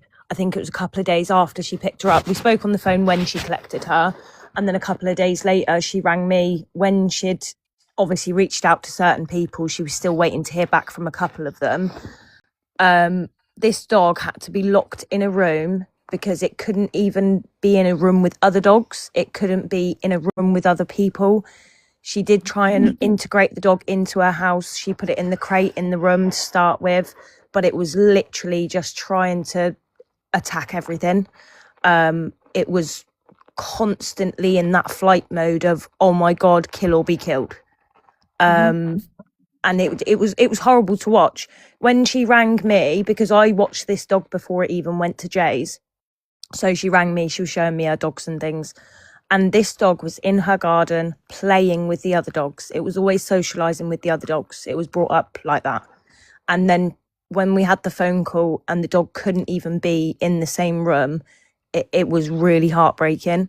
Like, it was absolutely crazy. It's I mean, yeah, I mean that kind of behavior, that is fear-based behavior, definitely. There's clearly pain related there as well. All of that, essentially, it's all trauma. That is, you know, that's a trauma fallout from the way that the dog's been treated. And for some animals that are a little bit more resilient, then they can cope with that. But for less resilient animals, they can't. And it doesn't take much to tip them over the edge. So you get it with I'm good at, you know, you might not like this experience, this explanation, but I get this from experience of working with some gun dog trainers who are balanced trainers, and those balanced gun dog trainers will either make or break your dog if you send them to work to train your dog, and because of the methods that they use, they will either make or break your dog. Okay, if your dog is resilient enough in personality and emotion, then they will make your dog, and you will have an amazing working dog that's been trained using balanced methods. But if you've got a slightly softer dog, that dog still could be an absolutely amazing dog if it was trained with more force-free methods. But because they're using balanced methods, they're using more pain, intimidation, you know, lead jerks, you know, slapping, things like that. And believe me, that does happen. Then that's going to break the dog. You're breaking the dog down. And those dogs can't cope with that. And that does happen across the board with any breed of dog, because it's personality based. It's not just about genetics. You know, we have to take it all into consideration. So if it was a slightly more you know, what we would call a softer dog, so she didn't have the resiliency to cope with that harsh punishment, then that's, and actually even from a human point of view, our armed forces get trained in how to deal with that kind of trauma and that kind of punishment, don't they? And even then they still come out with PTSD. So essentially this dog had PTSD. Okay, really, really horrible. In some, it happens faster than others, but it's long-term traumatic effect. And in some cases, we can help them, and in others, we definitely can't, because it's so bad. There's absolutely nothing that you can do. No counselling, no medication are ever going to help. Even humans. This is why, you know, sadly, ex-forces people, you know, kill themselves. It's horrible, the trauma. And what you saw there is that same kind of PTSD trauma in an animal rather than in a human being. Quite sad. I say sad. What the problem is, I've seen it so often, I'm now jaded to it. That dog, it's bad, and I'm not taking anything away from that dog. That dog should have never been treated like that. And the fact that it's so close to home and we know the person that did it makes it worse. I have seen dogs broken so bad in doing the rescues and stuff that I deal with. This isn't unusual. This is not unusual behaviour. It's not. But this is why you get so. Sorry, carry on. Sorry, I'm really bad at like interrupting people. Can I just add though? Obviously, Dan, you know this anyway, but for the people who don't know, you see that so bad in rescues that you rescue, but Harley wasn't a rescue. She was taken to a residential for training by a trainer. But yeah, I just thank you all, guys, and you know, you're doing an amazing job. I'm going to drop down into the comments now anyway. How old was Harley, quickly, before you go, Chloe? What, sorry? How old was Harley? I think she was just about 2 years old. She wasn't old at all. That's maybe. what I mean. But she was still Jesus. 2, and she survived till 2, and then she didn't. So Oh, it's horrible. I So- can't. so with all of this traumatic effect, what Jay is doing and what we do see other people do as well, this is why you get a lot of people calling for regulation in training and behavior, because there is actually no regulation in training and behavior. So what Jay is doing, although it's in breach of the Animal Welfare Act 2006, and he's clearly, to some extent not necessarily meeting the 5 freedoms, we do have a little bit of Stockholm syndrome going on in there as well, which is where you give a little bit of love, you treat you treat them badly. It's like treat them mean to keep them keen, and you give them a little bit of something just to keep them hanging on. This is Stockholm syndrome. This is where you're kind of essentially kept captive. You get that little bit of something, that little bit of nice every now and then, and you end up falling in love with your captor. We see this in animals as well, in dogs as well. They're treated quite badly. They get a little bit of attention, and they kind of grasp onto that attention, and they want to do whatever they possibly can do. So we see that as well. So we get Stockholm syndrome involved as well. But this is why we're always calling for more regulation and formalizing some form of regulation in dog training and behavior work, because at the moment, even though he's in breach of the Animal Welfare Act, and I'll be quite honest, when you talk about reporting these things to the RSPCA, to the police, as much as you do that, they're pretty shit at dealing with these things, unless there's some kind of glory in it for them. If they can get a gold star and they can get it into the national press, and there's the possibility of them getting some money out of it, then they won't care about it. Okay. But they will go for the little people if they possibly can. They've got a chicken in the back garden on its own. But when it comes to things like this, they won't be interested. And our Animal Welfare Act, although it's there, it's just not policed in the way that it should be. Our welfare standards here in the UK, although we make all the right noises, are nowhere near as good as they are over in Europe. So, places like Scandinavia, their welfare laws over there in Germany are absolutely amazing. We need to have things better here. We need to have more regulation, and we need that regulation to be policed. And this is why we're constantly calling for regulation in training and behavior, so that people like this man, who has no qualifications, who has no education, who doesn't know shit, cannot do what they're doing, which is fleece people.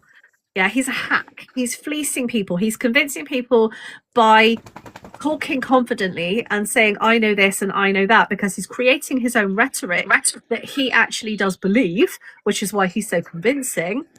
And then people fall into that trap, and they go, oh, because we're human beings. We like to be followers. We're either followed or a follower of some kind. And so all of his followers, they're like his little sheeples. And they follow him because they believe every word he says. And they may not even be treating their dogs in the same way he is. In fact, I'm pretty certain they're not. But they'll believe every word he says, and that and this is what happens with all of them. There are a lot of people. In fact, I was talking to Kate about another one who popped up this evening. He's got a little bit of backlash off of me this evening. It's another one. Absolutely no qualifications, no idea what he's doing. Last year was trying to tell me that he'd worked with 32 dogs with resource guarding. He's trying to willy wang with me, and I'm like, I've been doing this for 30 years, mate. How many dogs do you think I've worked with?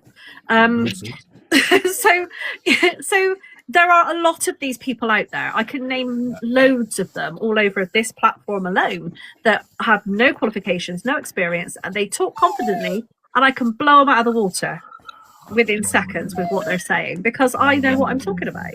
And that sounds like me blowing my own trumpet, but it's because I spend hours educating myself, reading, learning, working with dogs, working with people. Anybody can do that, but this is why we need better regulation, and we need the laws to back us up. And that's not ever going to happen. And I was saying it earlier on, I did a little video.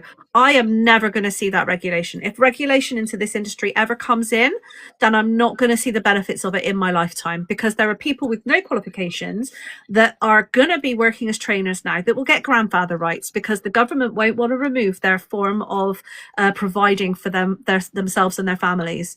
So they'll let them carry on until they die out. And then that regulation will come in. It may be 100 years' time, if we're lucky. Anyway, rant over. Boots is the number one. Or Bossy. Yeah, that's who I'm. Well, That's actually who who I'm. Claire's talking. I just named him Claire. You know what I'm like. Name and shame. Get it out there. He's another wrong one. We've all had a run in with him. A lot of the working lots had a run in with him before as well because he's just a fucking idiot. I started having. I actually tried to help educate him quite a lot last year, and he basically told me that I was a meanie, and I'm like, I'll be a meanie. Learn some shit, kid. He's turning into Will The man Atherton. with the funny beard. Yeah. He's turning into Will Atherton now, though. He's got a walking stick. His trousers are having a fight with his ankles, and some of his videos he's got no shirt on, and I nearly threw up in my mouth when I saw that. No, he doesn't, Beretta. He doesn't want to wear anything because he's another one who thinks he's right 100% of the time. Go and have a look at both the videos that he's put up this evening of the French Bulldog in a prong collar. Stop it. I had a pink fit when I saw that. I had a proper rant, didn't I, Claire? I was proper on one. I was like, why are you putting... I've taken it upon myself not to fall down that rabbit hole. I didn't see that. Jenny that has Ruby, the French Bulldog that Adam Spivey and Lee Jones put a shock collar on quite a few years ago. She messaged me about that because, you know, although she's a balanced trainer, we chat, and I spoke to her quite a lot when the whole thing with Ruby came out a few years ago. And I mean, Ruby's got IBDD and a neurological condition, which is why she was behaving like that. But they decided to zap the shit out of her with an e-collar. That's Southend dog training. So this is the problem. This is what, you know, you're going to get it all over the place. To be fair, Spivey has cleaned up his act a little bit on his social media, but he still does it. This kk9s, he's been putting shock collars on these puppies for, what was it, 7 weeks or something they were? Why am I not surprised? From 7 He said weeks or something. yeah, he said From 6 weeks. Yeah, he said he didn't have a problem with putting an e-collar on a 6, 7, 8 week old puppy. Right. Yeah, I'm not surprised by that. It's all about him. It's about his ego. And he thinks it makes him look good, it makes him look hard, makes him look like a child, really. I wonder which you can't Does that tell not which do personality any you're gonna go. damage? Sorry? Well, does that... See, fluffy person again, sorry, stupid question, so please don't come at me, you, the dog people that use them, because I don't know, I don't understand. So disclaimer, don't come at me. Does it actually damage them, giving them... You know, if he was to 1, 2, 3 on a shock collar, that puppy, will that do it any damage? Yes. Physically, I don't just mean the physical damage, I mean neurologically. Yes. Can it damage it? Has a trauma effect on the dog because it causes discomfort and physically and mentally it will have a trauma effect on the dog. That is based in science. It's because it ignites the amygdala. It doesn't switch it off. It's oppressive. It suppresses through pain and discomfort. Anybody who tries to tell you otherwise is lying through their teeth. And that's used on a puppy at that age, yeah? Used on any dog, it doesn't make any difference. But on a puppy, it's going to have a more detrimental effect because their brain is still forming. And what you'll do is you'll stunt the growth of and the formation of the prefrontal cortex and the grey matter there. And you'll ignite the amygdala, and all that does is it makes you put the dog in or the puppy into sort of flight mode more, like fight or flight mode more. Right. Wow. Oh, well. Has anybody got any more points, Dan? But thank you, Claire. I mean, I do have videos. Thank you, Claire, Dan, Cartel, everybody in the comments. Massive thank you for your time. Really. Hi, Wild. Really appreciate it. Wild. We've gone way past 10:15. Can I just ask Claire one more silly question? No such thing as a silly question. No, hold on until you hear it. So, I did try and ask Jane at one point, but Jane weren't. She did. Anyway, so I adopted a dog from Turkey, right? Oh no, not this question. I'm going to ask just in case. Oh bloody hell! Right, I got this dog from Turkey, and he tries to get in the washing machine with the smell of detergent, and he'll rub himself on the washing line and that with the detergent. Okay. And if I'm washing the floors, He likes the smell of Sif. He's had a hard life. But I'm just wondering if there's a reason, or he's just a woolly. Just for shit and giggles while we're here. He's just a wally. Just to end the night on a high. No, so that's sort of, that could be scent covering. So that goes back to an innate behaviour. So they cover scent, cover themselves in different kind of scent. It's like, you know, when your dog finds a fox poo and they roll in it, they're covering their own scent so that they can mask themselves if they were to hunt. This wally car. We used to do it all the He time with survived on the streets of Turkey. Bless him. Yeah, don't roll in anything. Dogs are filthy things. To be fair, we used to do it with the wolves as well. The wolves, and we would spray like perfumes, or they particularly like citronella spray. We'd spray it on Hessian sacks and throw it into their enclosures, and they would pick it up and then take it off and they'd roll themselves into it. It was absolutely fascinating. It was all part of the sort of the enrichment program that we had with them. Do you want to see the woolly? There he is. Hold on. He's special. He's so special. Jason? Oh, Marzy's centre of attention. Marzy, get down. I can't even. Marzy! I mean, there's nothing wrong with a bit of Oda Sif, is there? Yeah, but he tries to get in the damn washing machine, Claire. At least he won't smell. At least he won't smell. He's stopping the dog smell from permeating your house. He's been a good boy. I know, Willow. I know. It's treat time. Obviously, something about that smell that he really, really likes. Oh, God, no. But does it? But when you change your detergent, does he still do it? Yeah. Oh. He tries to get in the mop bucket. Oh, Jesus. He's not right, is he? Well, I don't know if there's any. I don't think any behaviourists in the world can tell me what The thing is it a sort of like a street dog rescue from Turkey? Yes. Yeah. So he was a stray. Yeah. Sorry, Dan. What we? Oh. Just for shit and giggles while we're here. Do you know what I mean? The problem with those kind of dogs sort of coming into the UK and exhibiting behaviours is that we don't necessarily know their history. So we just kind of have to look at them with face value and kind of go, well, you're a street dog. So in this environment, potentially you could have had this experience, this experience, this experience, this experience. It's all hypothesis. And then we would then kind of go, well, we think this is why you're doing this. And then we'd look at innate behaviour as well. And, you know, what are they actually exhibiting? And then we'd look to manage. And if you manage behaviour, you're stopping the behaviour from actually happening, then we could then look to differentially reinforce a different behaviour whilst you're washing the floor, for example, or whilst you're taking the washing out of the washing machine. So things like a settle on a mat, or, you know, playing. I just laugh at him, to be fair. I'm like, you're Wally. Well, that's the thing. If you're happy with the behaviour and it's not causing the dog any distress, it's not causing you any distress. No, he's just a Wally. Yeah. Nothing wrong with having a Wally. Well, until we start trying to get in the mop bucket, and then I'm like, no, like you could cause damage to yourself. Out. Baby gate and keep him out the kitchen. Well, yeah. But then when I'm putting stuff on the line, he's rubbing it. He pulls stuff off the line just to rub in the detergent. I don't know. It's just Jason, isn't he? Do you know what I mean? He's just a Wally. But anyway, Dan, I was just asking you what you were saying, and did TikTok oof you out? Because it does do that. Down there, I can't see him. He's just bloody Jason, isn't he? And let him get on with it. I don't know. Like, right. Where's my friend? I'm sure you've heard. My had to drop, got to sort the dogs, and that's exactly what I'm going to have to do because Willow's getting antsy. But thank you, Claire. I've got ants in her pants. But thank you. I'm sure it's been interesting. That was, it was brilliant.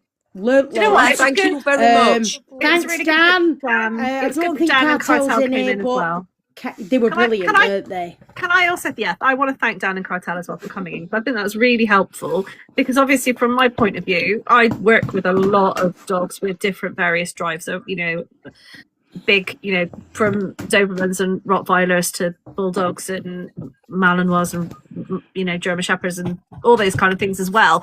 But from that sort of KMPB, IPO, sort of that side of things, my experience is limited to my friend Bryony. So I've seen her work with Sol.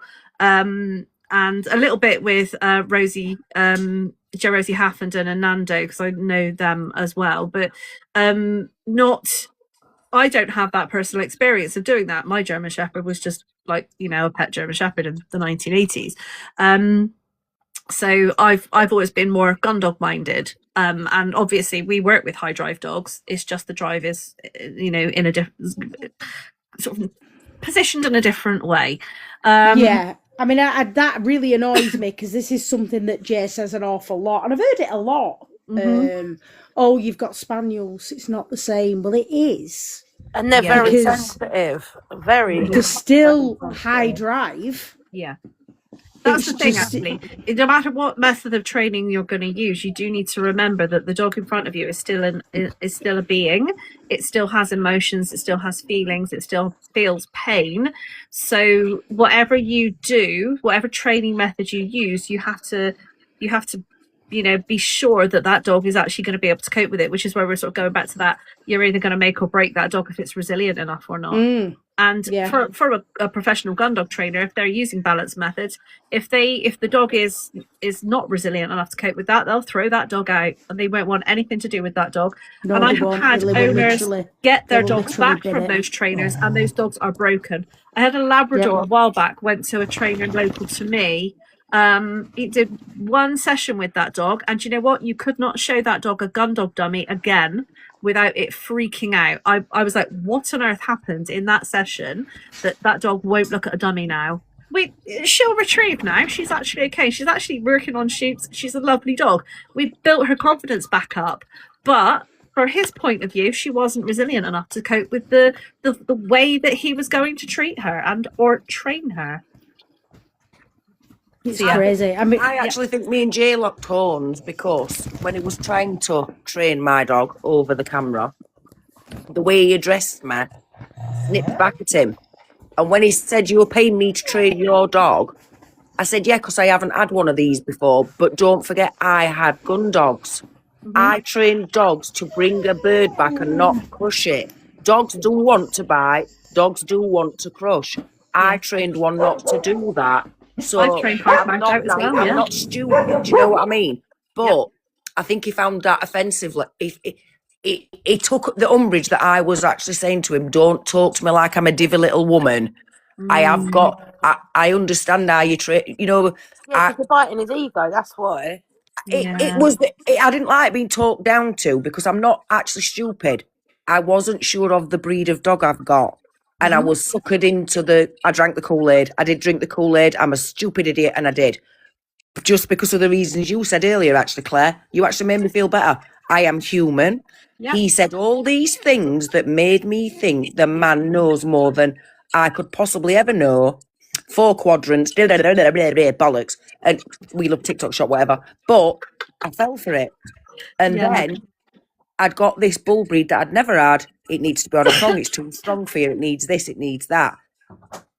I challenged him because even though I don't know the breed, what he said to me was cruel. And you don't need to be cruel to train a dog. No. My dad never trained a gun. I'm 50. My dad trained gun dogs when I was a little girl and into my teens. My dad never hurt a dog. Never hurt a dog ever. And we never hurt dogs when we trained them. My dad would have given that. I didn't. Yeah, same with my dog. My dad, yeah. My dad would have took the dog off us, put us in the bloody Land Rover, give us a kick with stick, and then took dog for a walk. I'm telling you. Yeah. You can go beating through the bushes and I'll walk the dog, yeah.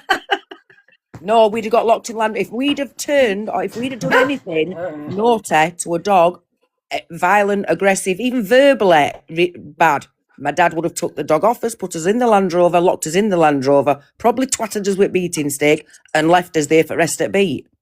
We would not have been allowed to go to the pub for a pint and crisps, I'm telling you. Yes, yeah, true, right.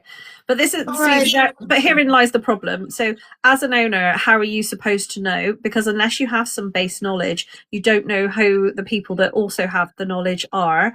So you're kind of stuck because then you don't know who to believe and who not to believe, which is why it's so easy for owners to get drawn in by the wrong people. And although, I'm sitting here, I've got all of the videos that I have on my platform, which are all based in science Everything's referenced. You'll see the research papers pinging up on my videos all through it. I'm not, so I'm you know, everything is cited and referenced that I talk about. But because, so I'm proving that I'm talking about something that somebody else has written, that other people have reviewed. It's out there as science, okay?